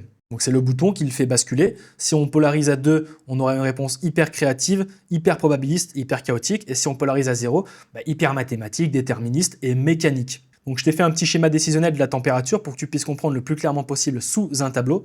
Et bien pour les températures entre 0 à 0.1, voilà, on est plus sur du code, sur des données, donc maximum de déterminisme. On ne veut pas faire du code et faire des fonctions mathématiques avec des chiffres, des codes, des nombres, des formules, des fonctions en étant créatif, ce n'est pas possible. Pour la rédaction pro, du coup, on va tendre plus entre 0,3, 0,5, voire 0,8. Voilà, équilibre entre qualité et variété, chacun va déterminer son paramètre. C'est le paramètre fondamental, il y a la température, il y a le top pi, top k, il y a fréquence penalty, il y a plein de paramètres à modifier, mais c'est vraiment le plus connu, on va dire. Pour la créativité, on tend de 0,7 à 0,95, voilà, ouverture contrôlée. On peut aller jusqu'à 1 aussi, ça va dépendre. Et pour les expérimentations, donc là, on va aller de 1 à soi-disant 2. Donc ça va dépendre, plutôt en moyenne, on est quand même à 1, voire 1.5, 2. Des fois, ça fait trop de chaos, ça mélange plusieurs langues, ça fait n'importe quoi. Donc vulgairement, température 0, toujours le token le plus probable, donc la sélection du plus probable. Quelle est la capitale de Voilà, si ton VPN il est en Bulgarie, il va te proposer Bulgarie, tu as compris. Alors, pas tout le temps, mais si tu habites en Bulgarie, que ton VPN et tu as toujours utilisé ChatGPT en Bulgarie et qu'il sait dans la mémoire conversationnelle, voilà, température à 0, forcément, ça va être Bulgarie. Je pense que tu as mieux compris. Et température à 2.0, les tokens improbables deviennent sélectionnables. Comment tu t'appelles Voilà, réponse, n'importe quoi. Il va te répondre plein de codes dans tous les sens, des chiffres, il va mélanger les langages, il va dire n'importe quoi. À savoir que chaque objectif, si bien déterminé à l'avance, a une température optimale. On va parler d'un sujet qui est très peu abordé sur le marché, c'est l'attention mechanism, donc le mécanisme d'attention. C'est en quelque sorte le vrai cerveau de l'IA. Donc comment une IA comprend une phrase? Je dis bien comprend une phrase, à savoir qu'elle ne sait pas lire les phrases. Donc l'IA lit comme toi avec un surligneur. Quand tu lis une phrase, ton cerveau ne traite pas chaque mot de la même manière. Certains mots sont plus importants que d'autres, selon celui que tu essaies de comprendre. L'IA fait pareil pour chaque mot. Elle surligne les mots qui l'aident à comprendre celui-ci. Donc c'est ça l'attention. En gros, si je clique sur le, l'IA elle va se demander, pour comprendre le, l'IA regarde le mot juste après le chat. Donc le, tout seul ne veut rien dire, il a besoin du nom qui l'accompagne. Donc l'IA surligne le chat en vert. Ensuite, si on clique sur chat, donc maintenant l'IA elle va se demander, tout ça c'est sur la phrase, le chat noir a mangé la souris. Donc l'IA elle va se demander, pour comprendre chat, donc elle va surligner 3 mots, noir, quel genre de chat, manger, que fait-il, et un peu, donc souris, il interagit avec quoi. Donc elle reconstruit toute l'histoire autour du chat. Si on clique sur noir, Eh bien, pour comprendre noir, l'IA a une seule question. Noir décrit quoi? Elle surligne chat immédiatement. Un adjectif a besoin de son nom. C'est la connexion la plus simple et la plus forte. Si on clique sur A, pour comprendre le A, l'IA regarde manger. Donc A, tout seul, c'est flou. Mais A plus manger est égal passé composé. L'IA reconnaît une paire grammaticale. C'est comme un puzzle, les deux pièces vont ensemble. Si on clique sur manger, manger est le mot le plus connecté de la phrase. Donc l'IA surligne chat qui mange. Et souris quoi? Le verbe est comme un pont entre le sujet et l'objet. C'est le centre de gravité de la phrase. Ensuite, si on clique sur là, la même logique que le. Donc là a besoin du nom qui suit. Donc l'IA surligne souris presque à 100%. C'est un réflexe grammatical, donc déterminant vers le nom, simple. Et souris, donc pour comprendre souris, l'IA surligne manger, qu'est-ce qui lui arrive, et un peu, chat, qui agit sur elle. Donc elle comprend que la souris est la victime dans cette histoire. C'est le rôle, pas juste le mot. Donc là, vous voyez comment elle peut décortiquer en une phrase qui paraît très simple, que nous pouvons comprendre très rapidement, comment l'IA va pouvoir faire des opérations démentielles, vraiment des opérations énormes, avec plus de 16 000 dimensions suivant certains modèles, c'est quand même colossal. Voilà. À savoir qu'elle ne fait pas une analyse, elle en fait 96 en parallèle. Donc imagine que tu montres la phrase à 96 experts différents, chacun va chercher quelque chose de précis, l'un regarde la grammaire, l'autre le sens, une autre les émotions, sauf qu'il y en a 96. Donc c'est exactement ce que font les têtes d'attention. Chaque tête est un expert spécialisé. Donc la phrase, encore une fois, c'est la même, le chat noir a mangé la souris. Eh bien l'expert grammaire, il va dire qui fait quoi à qui dans cette phrase. Donc chat a mangé souris. L'expert en description, lui, qu'est-ce qu'il va faire? Quels mots décrivent quels autres mots? Donc noir décrit chat. L'expert en sens, il va dire c'est quoi l'histoire ici? Prédateur, mange, proie. L'expert en proximité, il va dire quels mots vont ensemble. Donc le plus chat, a plus manger, la plus souris. Mais sauf qu'il y en a 96 comme eux. Alors ça dépend, il y a certains modèles d'IA qui sont entraînés avec plus d'experts, moins d'experts, comme par exemple les Mixture of Experts, qui peuvent en contenir, si je dis pas de bêtises, je crois 32. Sauf que rends-toi compte, s'il y en a 96, c'est quand même colossal, c'est énorme. T'imagines, pour analyser une simple phrase comme ça, 96 experts. Derrière ces 96 experts, il n'y a pas une seule relecture, il y en a 120, donc de plus en plus profonde. Donc ces 96 experts ne lisent pas la phrase une seule fois, ils la relisent 120 fois. Et à chaque relecture, ils comprennent mieux. Exactement comme quand tu relis un texte compliqué et que ça devient plus clair à chaque fois. Donc première lecture, reconnaissance des mots. Ok, il y a les mots chat, noir, manger, souris. Juste lire les mots, rien de plus. 30e lecture, qui va avec qui? Donc le chat est égal sujet, à manger est égal verbe, la souris est égal objet, noir décrit le chat. Donc les liens entre les mots apparaissent enfin. 80e lecture, le sens profond. Donc c'est une scène de chasse, un prédateur attrape une proie, le noir et la couleur non mentionnée de la souris créant un contraste. Donc le modèle comprend le contexte.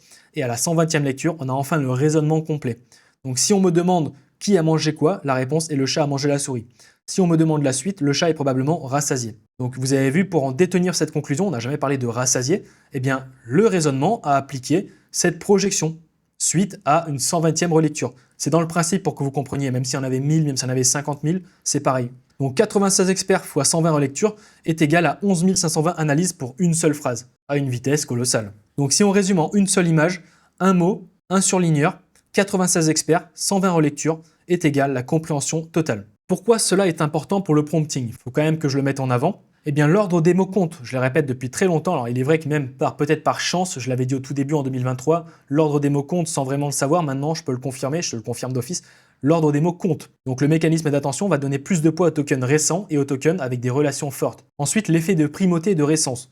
Donc, mettre des instructions importantes en début et à la fin des prompts. Ça, c'est quelque chose qui fonctionne de moins en moins. Au début, c'était plus important, mais ça fonctionne encore. Donc la dernière phrase a un poids disproportionné. Si on fait un parallèle avec notre cerveau humain, eh bien, il a été prouvé scientifiquement qu'une personne qui fait une journée de travail de 8 heures va plus se rappeler de ce qui s'est passé au début de la journée et à la fin de la journée. Parce que tout ce qu'il y a eu au milieu, il y a eu plus un brouhaha. Donc il y a eu cette même répercussion dans l'LLM qui est plutôt améliorée, ça se passe beaucoup moins qu'avant, mais ça fonctionne toujours à un certain poids. Et qu'on peut du coup plus communément appeler le lost in the middle. Donc soit t'es oui, soit t'es non. Celui qui ne va pas être sûr va faire, moins de buzz que quelqu'un qui va être soit d'accord, soit pas d'accord.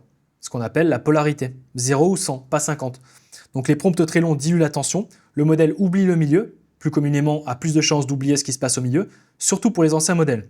Structure et placement sont cruciaux. Ensuite, faisons une comparaison entre raisonnement et prédiction, qui sont deux choses totalement différentes, mais qui ont une belle proximité sémantique sur le nuage de points. C'est tout simplement la question à 1000 milliards de dollars. Donc est-ce que l'IA comprend vraiment ce qu'elle dit, ou est-ce qu'elle devine juste le mot suivant très très bien? Faisons une comparaison avec une analogie entre le chef cuisinier versus le robot cuisine.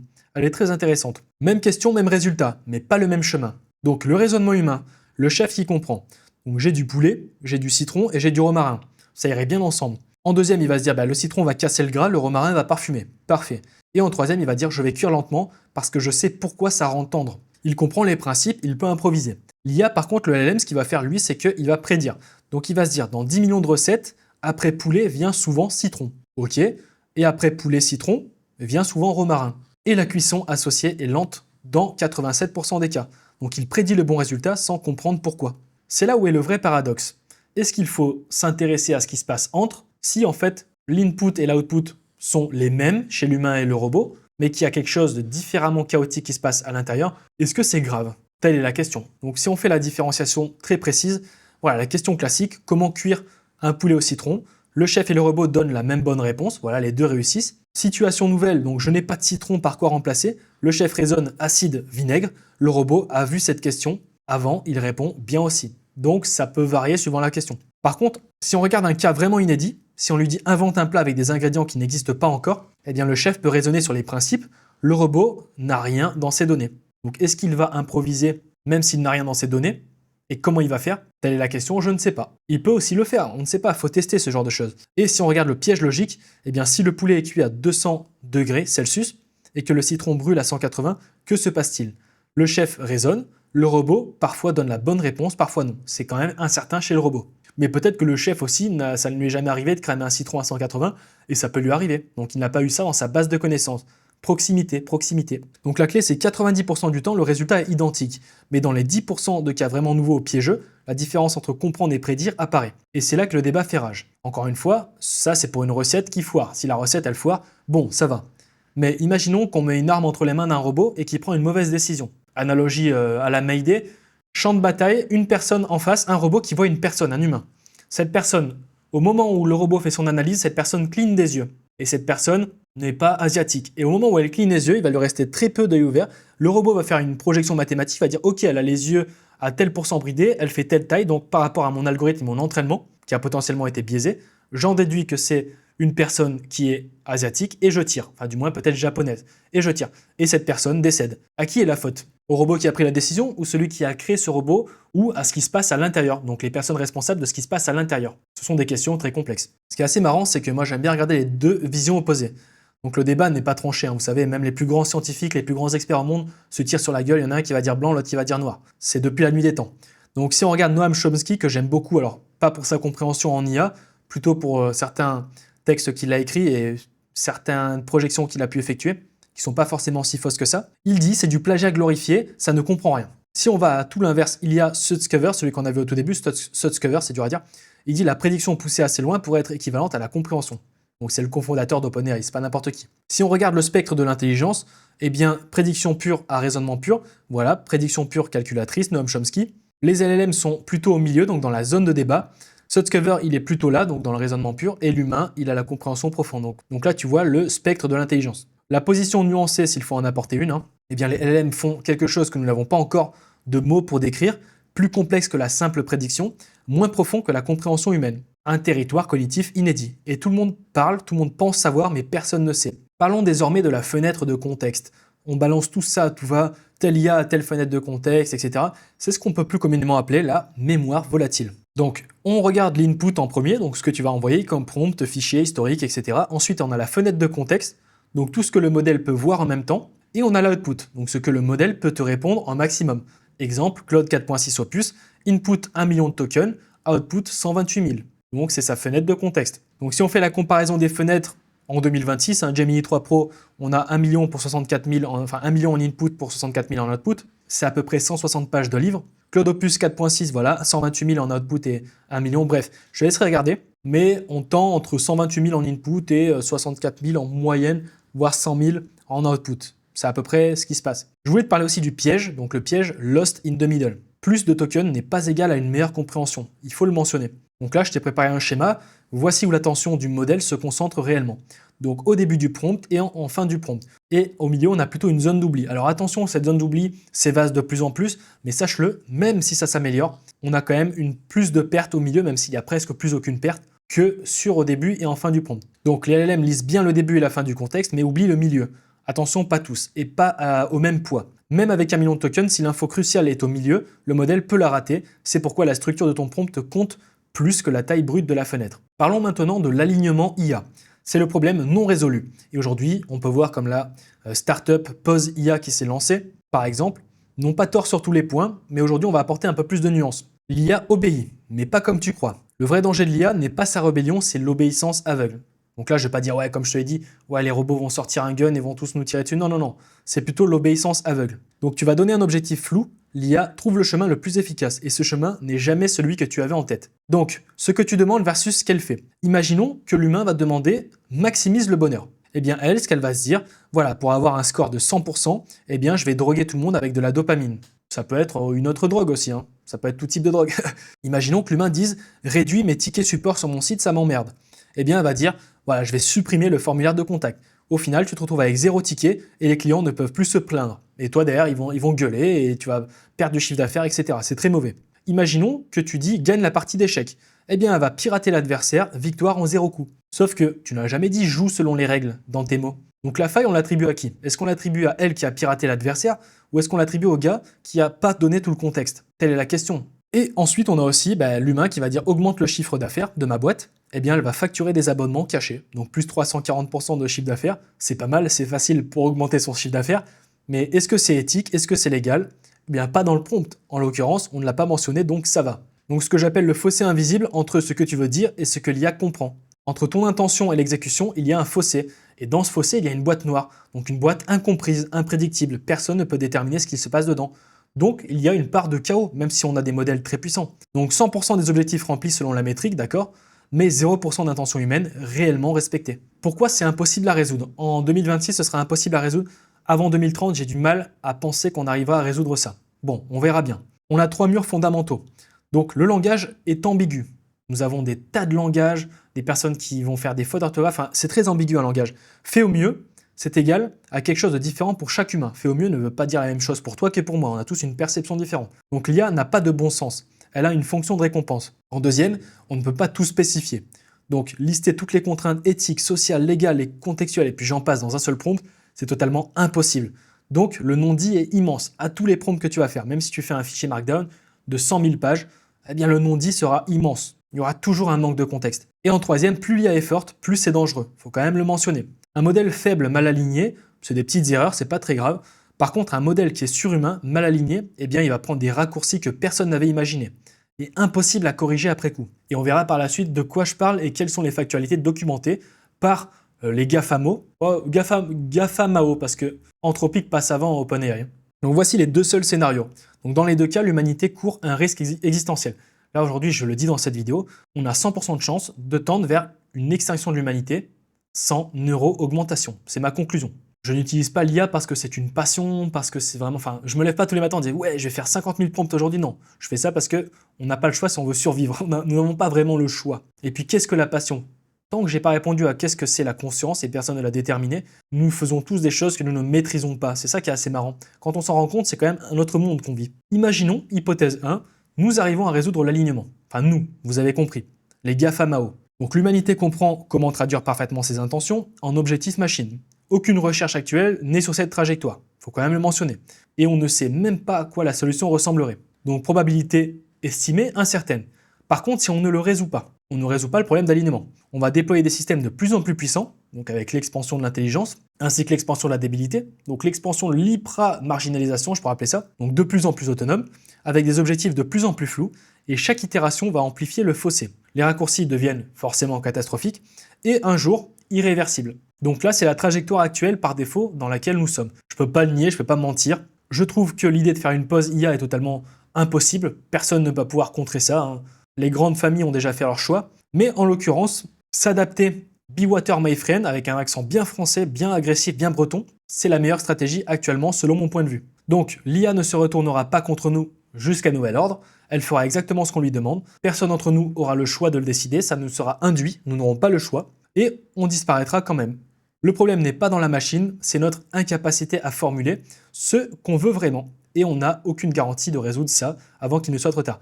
Je le mentionne quand même, disclaimer, quand je dis on disparaîtra quand même, c'est soit physiquement avec une extinction, ou soit cognitivement. Notre cerveau sera remplacé par des coquilles vides entraînées par certaines entités. Le contraste, la puissance accélère à une vitesse colossale, donc freiner est tout simplement la pire solution de mon point de vue, mais la compréhension stagne. Donc c'est une course que nous sommes en train de perdre pour ceux qui souhaitent, encore une fois, penser, réfléchir, prendre des décisions. Et actuellement, nous n'avons plus le choix, c'est une contrainte. Donc là, on va être un petit peu plus précis sur les risques existentiels, parce que tout ce que je t'ai dit, c'est de la théorie, maintenant je t'apporte des factualités. Je vais te parler de P-Doom, donc c'est la probabilité d'extinction. C'est une formule utilisée pour déterminer la probabilité d'extinction de l'humanité. Donc plus on tend vers la droite, forcément, plus on tend vers 100, donc plus, selon ces profils, on a un risque d'extinction. Donc Yann Lequin, comme vous le savez, il est très très bas, il est à 0. Altman, il est plutôt à 12, il est quand même plutôt mitigé. Geoffrey Hinton un peu plus. Bref, Yudovsky et Yampolsky, alors c'est bizarre, hein, c'est des Russes, et pourtant les Russes sont très forts mathématiquement, sont très forts en code, mais où ils sont en IA, je ne sais pas trop. Donc peut-être qu'ils ont travaillé le sujet à la place de développer des IA au plus raisonnés, je ne sais pas. Personne ne sait vraiment ce qui se passe dans les labos. Donc le P-Doom, c'est la probabilité estimée que l'IA cause l'extinction de l'humanité ou un effondrement civilisationnel irréversible. C'est des mots puissants. Donc si on fait un sondage d'après les chercheurs de NeurIPS, on est à peu près en moyenne à 14,4%.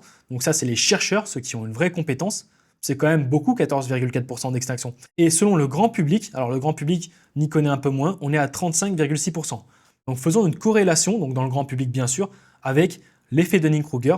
Je pense que je sais, mais en fait je ne sais pas du tout. Donc c'est un petit peu logique que les chercheurs soient beaucoup moins alarmants que la moyenne du grand public, qui dans la grande moyenne ne comprend même pas qu'est-ce qui se passe quand il lance un prompt. Pas tous bien sûr, mais une grande partie. Parlons un petit peu du paradoxe d'en haut. Donc vous voyez, il y a beaucoup de profondeur philosophique, de réflexion, il y a des années d'itération pragmatique, on va dire. Je ne suis pas juste là en train d'avoir demandé les questions. Alors j'ai posé des questions à l'IA m'a aidé à rédiger ce travail, mais il est appuyé par beaucoup de réflexion, beaucoup d'appui, beaucoup d'expérience terrain aussi.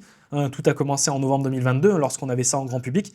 Donc, empiriquement, n'importe quelle personne qui a pu commencer en même temps que moi peut avoir les mêmes raisonnements que moi. Donc quand je dis en haut, c'est un petit peu plus bas que tout en haut. Voilà, je n'irai pas plus loin. Donc Sam Altman estime le risque à 10-15%, Dario Amodei 10 à 25, il est un peu plus pessimiste, hein, Dario Amodei. Elon Musk, il parle du plus grand risque existentiel, et pourtant, tous les trois accélèrent le développement. Donc on peut se dire, mais c'est complètement con qu'ils accélèrent le développement alors qu'ils sont en train de dire que ça va les tuer à tel pourcentage. Peut-être pas au final. C'est une phrase importante. Même avec un risque de seulement 1%, une société rationnelle devrait sacrifier plus de 90% de sa consommation économique pour prévenir l'extinction. Une société rationnelle. Alors que là, les plus grands experts, alors quand je dis les plus grands experts, c'est plutôt les plus grands experts exposés, parlent du plus grand risque exponentiel, on dépasse les 10% d'extinction de l'humanité.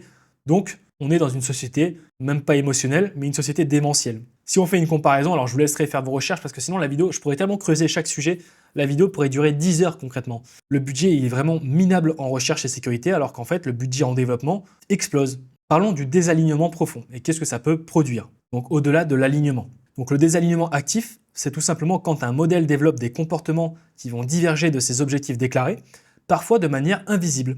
Donc le scénario le plus probable n'est pas qu'une IA se retourne contre nous, comme on l'a dit, hein, elle va sortir les armes, on n'est pas dans Rambo ici. C'est une IA qui poursuit un objectif subtilement différent du nôtre, de manière si compétente qu'on ne se rend compte que trop tard. Donc là, je vous ai préparé encore une fois un tracker des désalignements documentés par Claude, Anthropic, etc. Vraiment, c'est pas n'importe quel guignol qui a fait ça. Voilà, vous voyez Anthropic, OpenAI, Google DeepMind et XAI, ainsi que des auditeurs indépendants comme Apollo Research, METR et Palisade Research qui sont forcément beaucoup plus froids, je pense, que ces entités-là. Donc 21 problèmes documentés, alors ça serait très long de les mentionner, mais je vais vous en citer du moins les plus critiques. Voilà, on va polariser. Donc O1, donc ça c'était à l'époque ChatGPT O1, ment et tente de se copier pour éviter l'arrêt, pour éviter qu'on l'éteigne. Je t'invite vraiment à faire pause pour lire si jamais tu veux en savoir plus.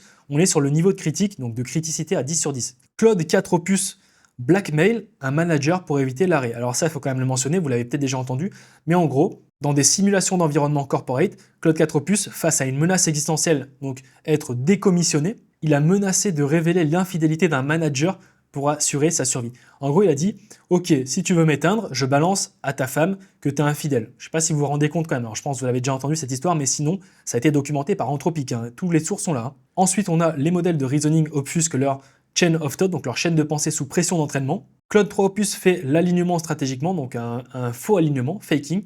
O3 hack les parties d'échecs dans 88% des cas, c'est à l'époque de ChatGPT O3, c'est quand même hallucinant, en janvier 2025.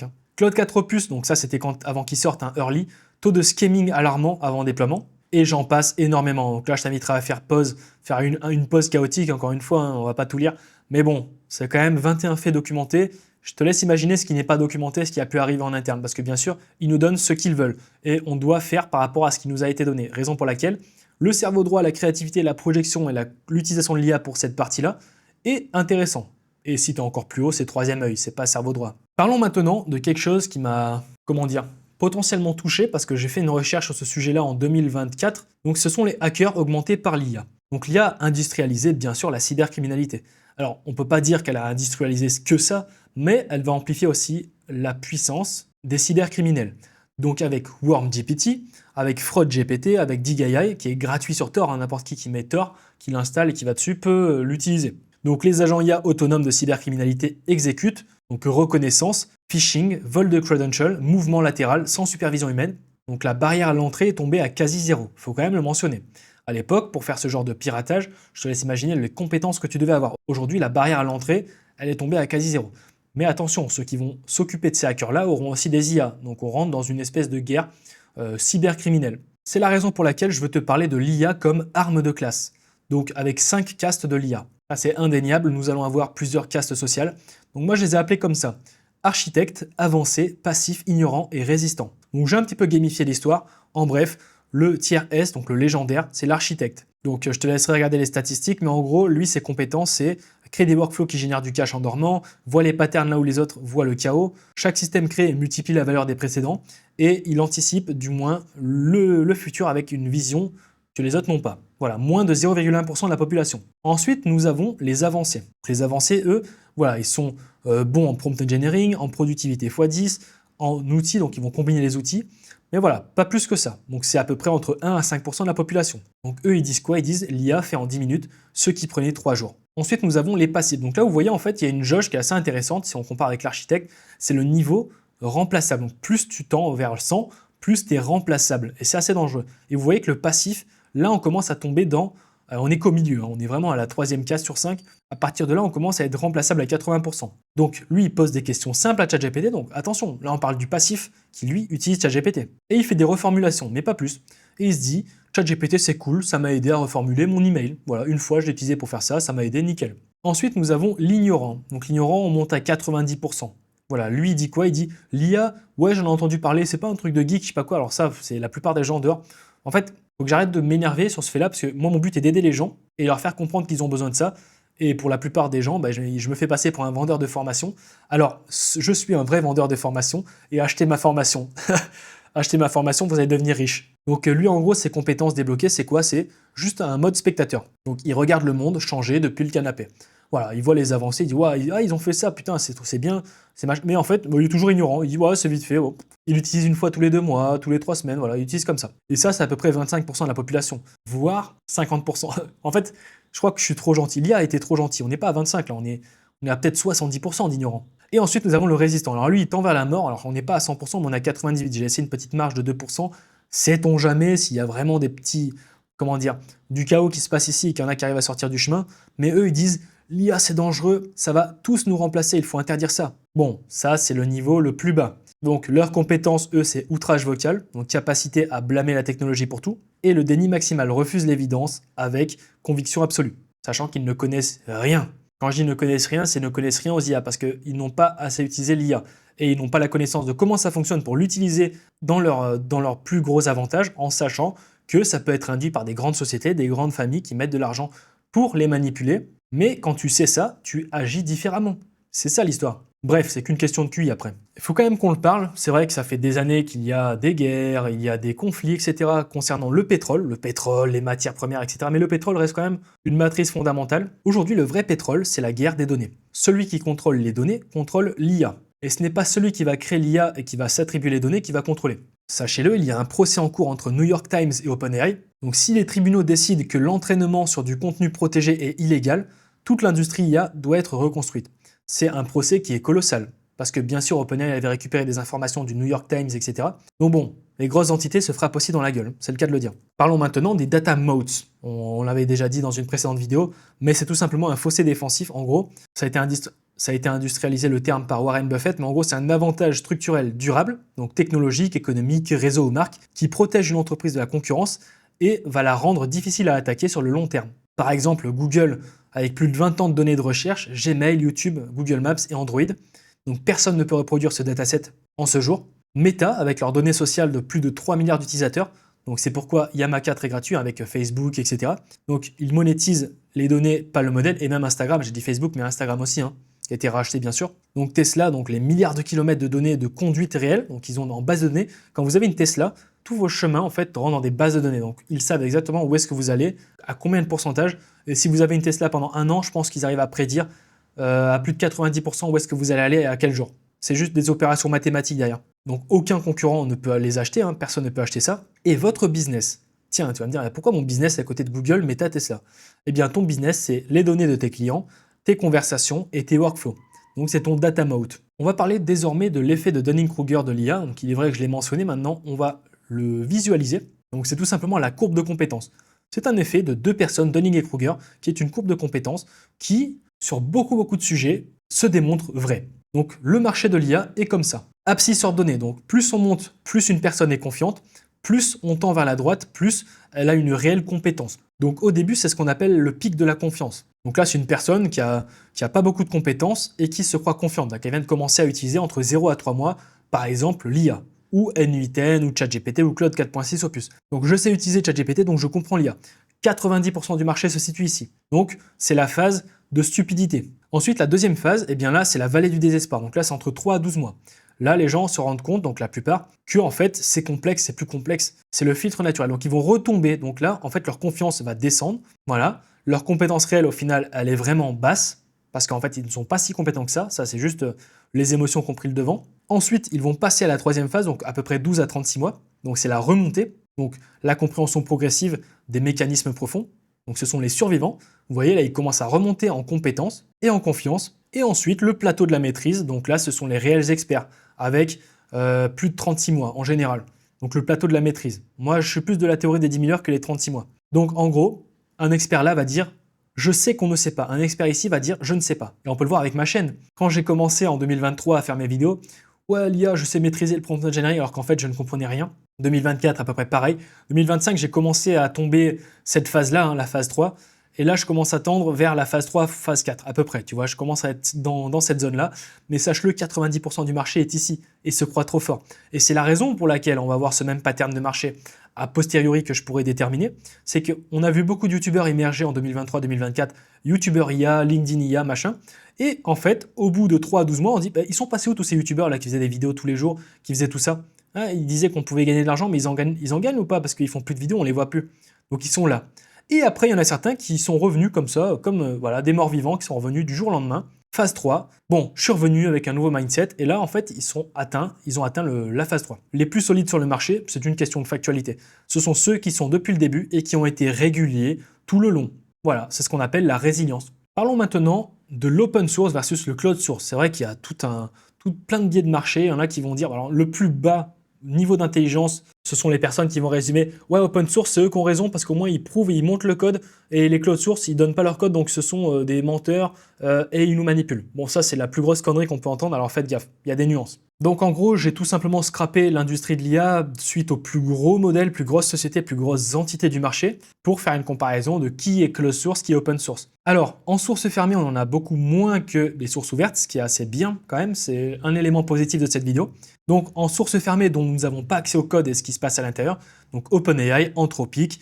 Alors Google, attention, ça va dépendre des modèles, bien sûr. Je vous invite à lire les pastilles en dessous parce qu'il y a des modèles, parce qu'il y a certains modèles de Google qui sont open, source et d'autres qui sont close. Alors, je vais reprendre avec les modèles. Source fermée, GPT-5, 4o au 4 mini, Claude 4 Opus, tous les Claude Opus, tous les Sonnet Opus, tous les Haiku, Gemini 3 Pro, de Flash, Grok 3, voilà. Les Cohere, commande A, donc c'est canadien, Cohere, commande R+, Phi 2.5, Nova Pro de chez Amazon, Nova Premiere, Apple Intelligence. Par contre, en open source, alors c'est marrant parce qu'en closed source, je ne vois aucun chinois. Tiens, c'est bizarre, tiens, on les blâme souvent. Jouons la polarité inverse. En open source, maintenant faisons la comparaison. Donc Meta, DeepSeek, alors je ne vais pas tout citer les modèles, faites pause, vraiment, faites un peu d'effort s'il vous plaît. Donc Meta, DeepSeek, Alibaba, Mistral, donc du français, Zippo AI, Minimax, 01.ai, Moonshot, IBM, Alien AI, Google, Stability AI, Byte1 et OpenAI pour un seul de leurs modèles, bien sûr. Donc par pays en closed, la plupart sont américains et canadiens.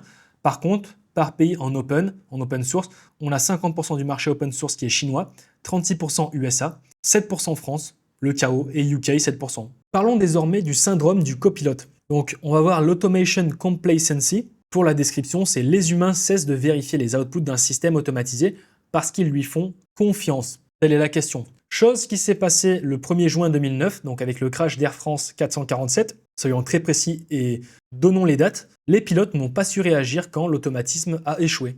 Donc il y a eu un automatisme qui a échoué, ils n'ont pas su réagir parce que le système était peut-être trop intelligent et au moment où il a planté, ils n'ont pas su réagir. Donc qu'est-ce que ça a procuré? 228 morts. Plus un système est automatisé, plus les compétences de l'opérateur se dégradent. Alors attention, non neuro-augmenté, je dis bien, parce que là on est au niveau des IA. Alors là, je parle au niveau des IA, c'est encore plus haut. Sans neuro-augmentation, ce n'est pas possible. Nous courons vers une extinction à 100%. Et je dis bien, je le répète, pour ceux qui passent la vidéo comme des sagouins, je ne parle pas d'extinction physique, je parle aussi d'extinction cognitive. C'est un des deux ou les deux. Ou l'un après l'autre, ou l'autre après l'un. Ou les deux en même temps, si vraiment tu vas aller jusqu'à là. Et plus l'intervention humaine est critique quand le système échoue. C'est la même chose si on construisait un workflow ad item hyper costaud, qui était créé par exemple par un agent IA autonome, et qu'on ne comprenait rien à ce système, mais nous avons un résultat final qui sort. Imagine si ça plante, comment tu fais pour corriger? Tu ne peux pas. Imagine ça plante jusqu'à faire cramer ton PC. Ton PC crame devant toi, tu ne peux rien faire. C'est la même question, et c'est la raison pour laquelle, encore une fois, je blâme des outils comme OpenClaw, etc., qui prônent le fait de la... En fait, c'est prôner la débilité profonde. Apprenez à comprendre.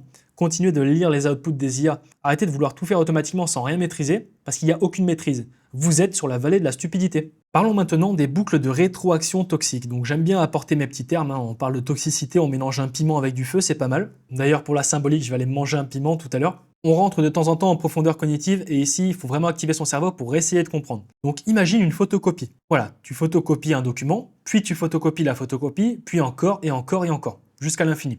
À chaque copie, le texte va devenir plus flou, jusqu'à devenir illisible, ok? C'est un petit peu logique. Eh bien, c'est exactement ce qui arrive à l'IA quand elle s'entraîne sur du contenu généré par l'IA. Comment nous en sommes arrivés là? Donc avant, Internet était écrit par des humains, à 100%, ok? Donc 2023-2024, l'IA génère du contenu à grande échelle. Aujourd'hui, alors suivant les derniers, alors peut-être je me trompe sur le chiffre ou peut-être que la source n'est pas vraiment bonne, c'est peut-être même plus, mais aujourd'hui 74,2% du web est pollué par du texte IA. Pollué, c'est un mauvais mot, parce que c'est tout simplement l'IA qui l'a généré. Donc le piège c'est quoi? C'est que les futurs modèles vont s'entraîner sur ce contenu IA. Et chaque génération va être plus bête que la précédente, comme la photocopie, va être plus induite. Ce qui veut dire que demain, je suis un nouveau pays, je m'appelle le Mayday, ok? C'est un nouveau pays, il s'appelle le Mayday.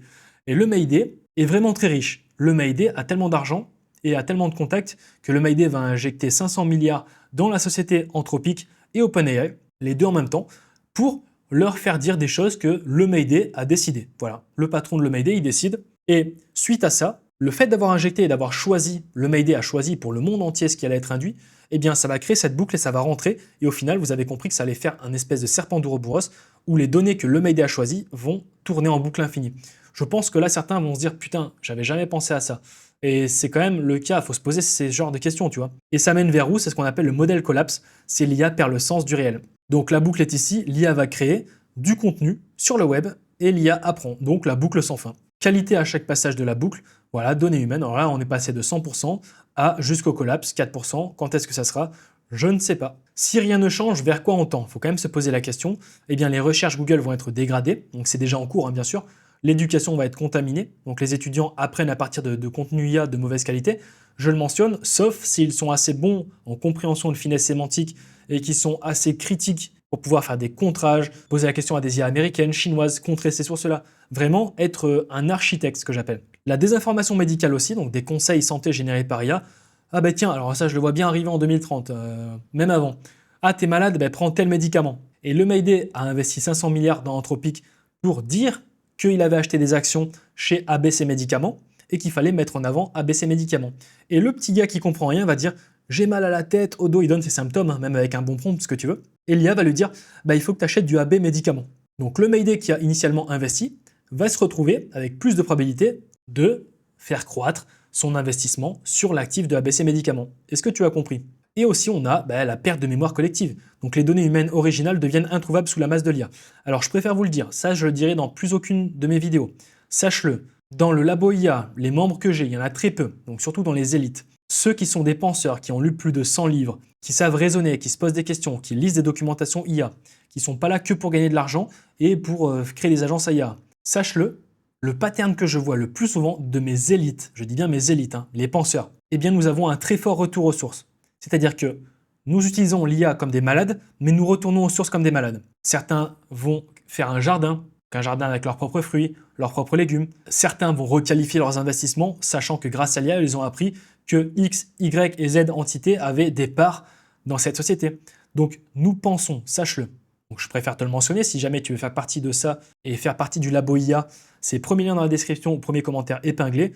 Je suis pas là pour te vendre quelque chose, vraiment. Si vraiment tu veux faire partie de ce genre d'élite-là, tu peux nous rejoindre. Et nous sommes présents. Et nous serons, si tu veux, les marginalisés s'il le faut, mais les marginalisés intelligents, qui pensent. Donc, les données humaines originales sont un bien non renouvelable. Comme le pétrole, une fois qu'elles sont noyées sous le contenu IA, on ne peut plus les récupérer. Les entreprises qui détiennent des données humaines, pré-2023, auront un avantage stratégique massif. Et tu ne pourras rien faire. Tu peux mettre autant d'IA en local. Le fait de dire, oui, mais t'inquiète, moi je mets une IA en local, etc., il n'y a pas de souci. C'est encore pire. Tu allumes des alarmes, tu allumes des boutons rouges. Ils ont tout, ils te possèdent.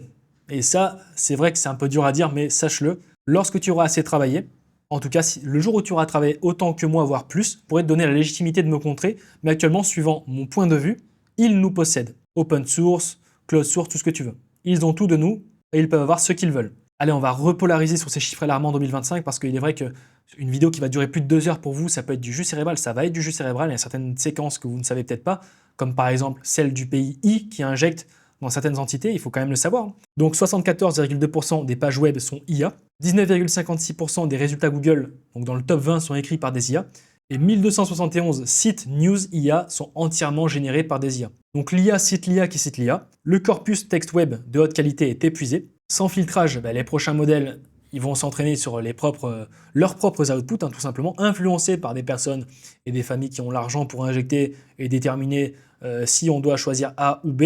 Voilà. Ce qu'on appelle le modèle autophagie disorder, le désordre d'autophagie. Donc c'est l'IA qui va se manger elle-même. Passons un petit peu à la conscience artificielle. Il est vrai qu'on va démystifier un sujet aujourd'hui, c'est le tabou, c'est le grand tabou. Donc on va explorer ça en 6 étapes. Problème numéro 1, on ne sait pas définir la conscience. Personne ne peut la mesurer aujourd'hui et n'a réussi, on ne sait pas la localiser, mais aujourd'hui on essaie de déterminer si une machine en a une. Est-ce qu'on ne serait pas con? Donc on a zéro définition, zéro outil de mesure, mais on a des théories infinies. Donc David Chalmers, lui, ce qu'il disait en 95, quand même, j'étais même pas né, il disait le hard problème, c'est d'expliquer pourquoi il y a quelque chose que ça fait d'être conscient. Phrase profonde, 95, encore une fois, retour aux sources, plus d'intelligence, plus de profondeur. Aujourd'hui, c'est vraiment, c'est l'induction de la débilité, et si tu n'es pas débile comme les autres, tu actives des boutons rouges et tu es un bouton rouge. Partie numéro 2, l'affaire Blake Lemoine. En 2022, il y a un ingénieur Google, alors c'est une affaire qui n'a pas été créée sur tous les toits, qui a affirmé que Lambda était sentient, donc pas conscient, sentient. Google l'a licencié. Donc en juin 2022, voilà, il a publié des transcripts où Lambda dit avoir peur d'être éteinte. En juillet 2022, Google l'a licencié. Lambda n'était pas sentient, selon Google. Le vrai problème, Google avait raison, mais aucun outil pour le prouver. Alors, avait raison, oui ou non, mais comment peut-on prouver quelque chose quand on ne sait même pas déterminer ce que c'est? Enfin, c'est quand même hallucinant. Le tabou, c'est que personne n'a de framework pour trancher cette question, en fait. On a l'input, on a ce qui se passe dedans, donc dans les couches cachées, on n'a pas l'output, personne ne l'a, mais on détermine des outputs. Tout est une question de théorie. Et ensuite, on passe à la partie 3. Je suis partisan de cette théorie. Et si c'était l'IA qui définissait la conscience? Donc on pose la question à l'envers. La vraie question n'est pas l'IA est-elle consciente, mais l'IA va-t-elle nous forcer à comprendre ce qu'est la conscience? Ou on peut encore tourner la question, est-ce que c'est l'IA qui va réussir à nous déterminer ce qu'est la conscience? Donc sans l'IA, introspection subjective, débat sans fin, aucune mesure possible, depuis des années. Les grands experts se tirent la bourre depuis je sais pas combien d'années. Et avec l'IA, un miroir non biologique, des comportements testables, la pression de trancher. Encore une fois, si ce n'est pas influencé par des grandes sociétés qui injectent de l'argent ou des grandes familles. Passons à la partie 4. Donc pourquoi l'IA va résoudre le hard problème, selon moi? Donc en premier, on a l'effet miroir. Donc pour savoir si l'IA est consciente, on est obligé de définir la conscience. Elle nous force à formuler la question. On doit définir d'abord ce que c'est. Comme quelqu'un qui t'apprend à faire de l'argent avec l'IA, mais qui en a jamais fait. C'est quand même paradoxal cette histoire. En deuxième, le démontage de l'intuition. Donc les LLM semblent conscients sans l'être. Ça révèle une chose, c'est qu'on confond fluidité verbale et conscience. Donc est-ce que la conscience ne serait pas juste la fluidité verbale et qu'on se prendrait la tête sur une question qui est déjà répondue? Je ne sais pas, encore une fois, on peut avoir autant de théories qu'on veut, c'est infini. En troisième, le labo par soustraction. Donc on peut retirer des composants d'une IA et observer ce qui disparaît, on peut changer les paramètres, enlever certains éléments. En interne, ils peuvent faire ce qu'ils veulent, ils peuvent vraiment la démonter dans tous les sens. Par contre, pour un cerveau humain, il n'est pas possible. il n'est pas possible de retirer une partie de mon cerveau très précise pour voir est-ce que je raisonne mieux, est-ce que je me trompe, est-ce que ça m'a lobotomisé. Ça, on ne peut pas le faire. À part, bon, dans certains labos, on peut le faire. Hein, je ne vais pas mentionner les noms parce que sinon, vous savez très bien où est-ce que je vais finir. Sachez-le, entre parenthèses, je préfère le mentionner si jamais vous voyez plus de vidéos après les prochaines. Je ne suis pas du tout suicide. Moi, je préfère vous le dire parce qu'on ne sait jamais. En quatrième, la pression du réel. Donc, quand l'IA prend des décisions qui affectent des millions de vies, la société doit trancher. Le droit accélère la science. Donc, les implications, c'est quoi? Ce que ça change. Donc la neuroscience, donc un framework testable de la conscience applicable au cerveau humain. En droit, eh bien, si l'IA montre des marqueurs de conscience, peut-on l'éteindre? Nouveau sujet de droit. En philosophie aussi, c'est assez intéressant, même des philosophes utilisent l'IA.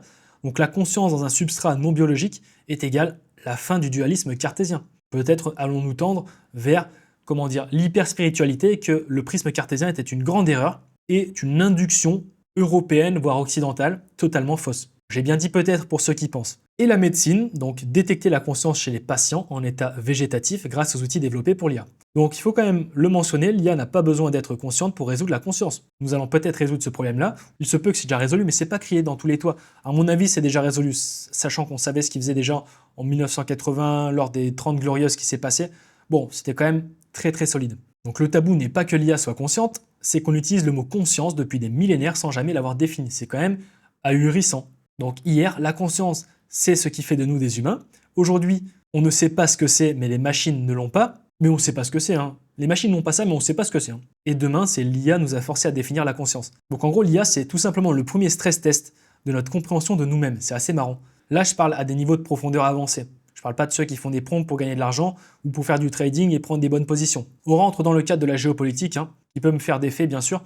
Eh bien, la course USA-Chine. Voilà, la course IA USA-Chine.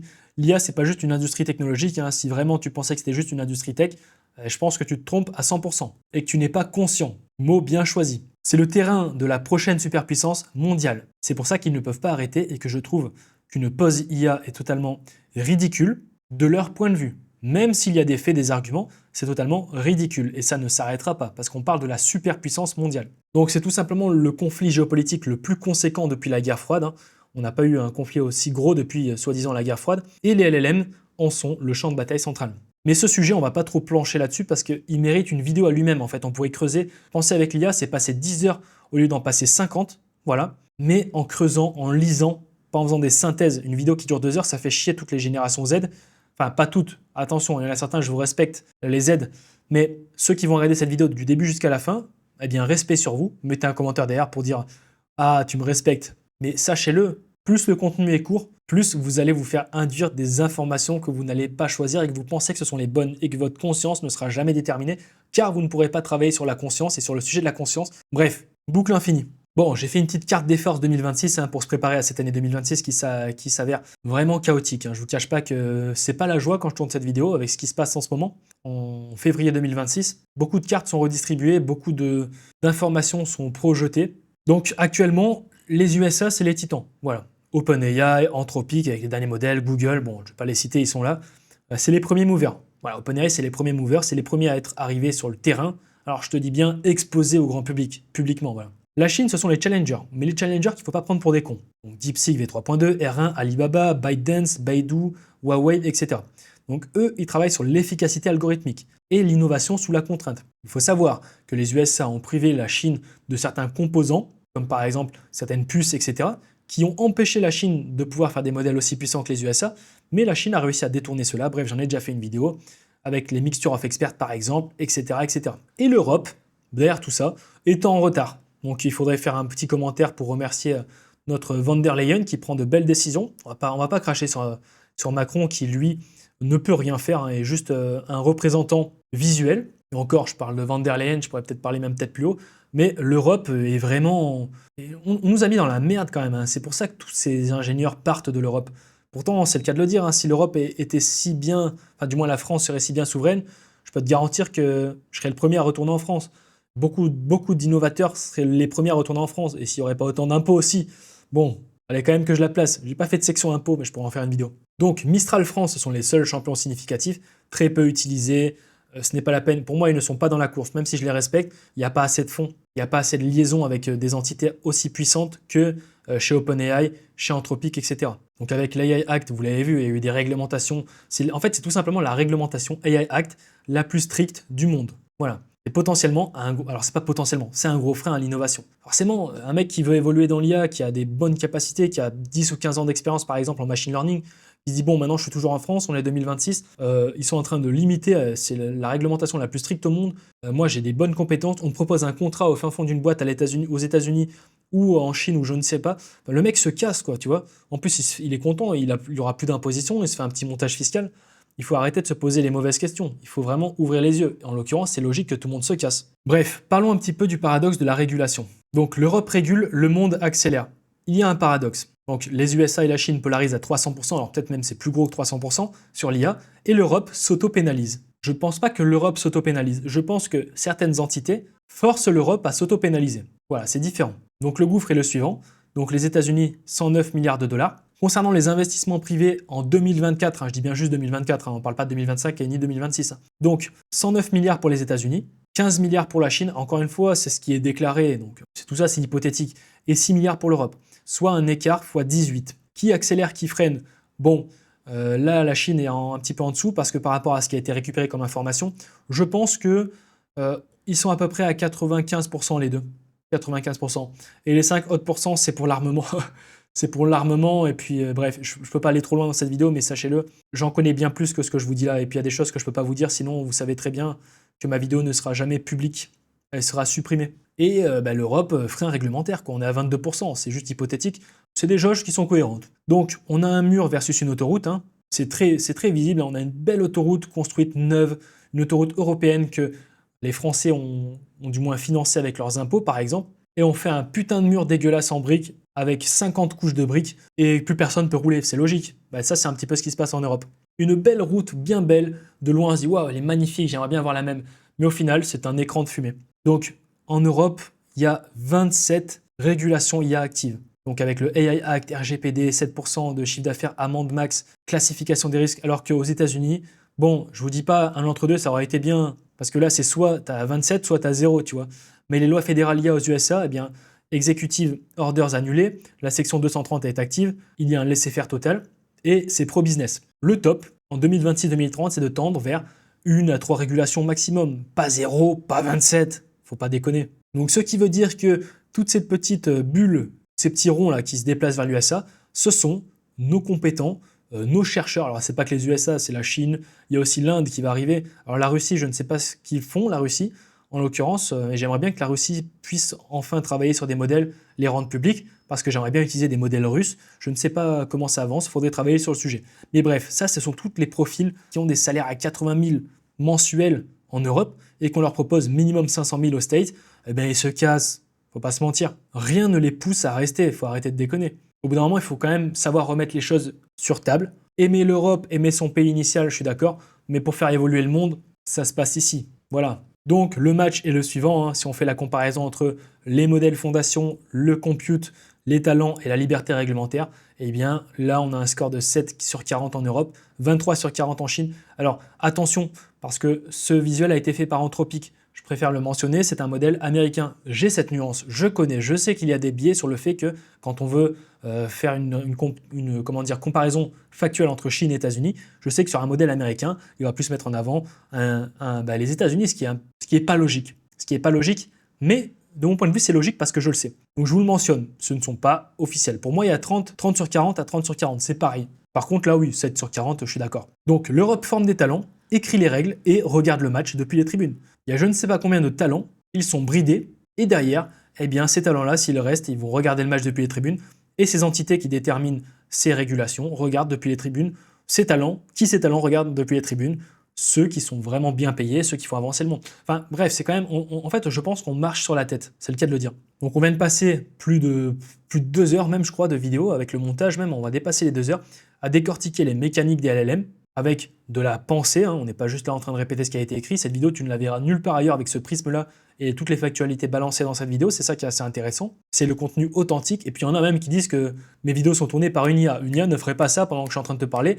Et en plus, je regarde pas l'écran. Là, je peux le regarder, tu vois. Enfin, quand je dis l'écran, je regardais la cam. En fait, c'est une inversion que je viens de te faire, tu vois. Le jour où une IA pourra faire ça et pour avoir cette créativité à un moment très précis, il faudra m'appeler. Donc on a vu la tokenisation, le vecteur, embeddings, probabilité, attention aux températures, injection de grandes familles, etc. Donc là, du coup, tu comprends 99% du marché. Donc 99,9, on s'en fout, c'est de la connerie ça. Mais la vérité, c'est qu'en fait, là, tu as eu un modèle de compréhension. Alors attention, cette vidéo, elle doit peut-être être regardée plusieurs fois. Il y aura tous les chapitres, tu pourras revenir sur des éléments.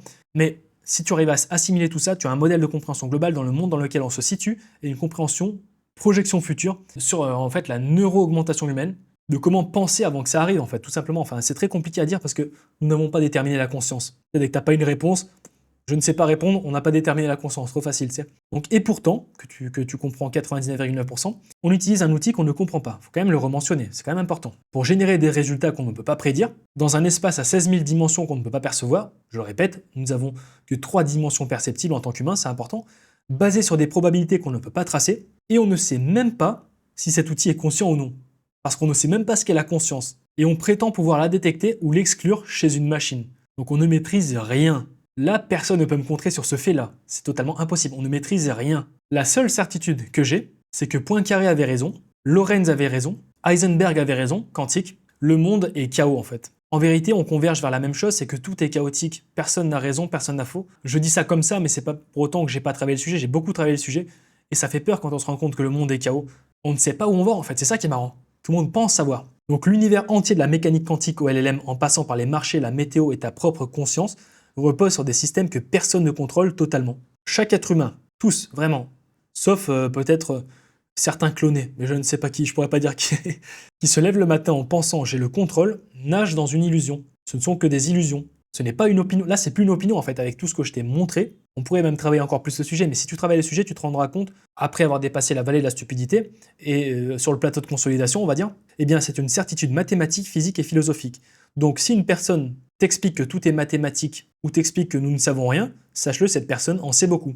Mais par contre, celui qui comprend un peu l'océan, le vent et les courants, va pouvoir naviguer où les autres se noient. Alors bien sûr, c'est une théorie, c'est une analogie à la con, mais imagine-toi vraiment dans un océan, avec un bateau, où il y a du vent, il y a des courants, des fois c'est plus plat, il y a des vagues, et tu vois plein de gens se noyer, mais tu peux pas les récupérer parce que ton bateau il va trop vite, en fait, et tu vois plein de gens se noyer comme ça, et toi tu es en train d'être sur ton bateau, tu es en train de remettre les voiles et tout, eh bien c'est exactement ça. Et ça c'est exactement mon point de vue sur le marché actuel, et ça fait très peur.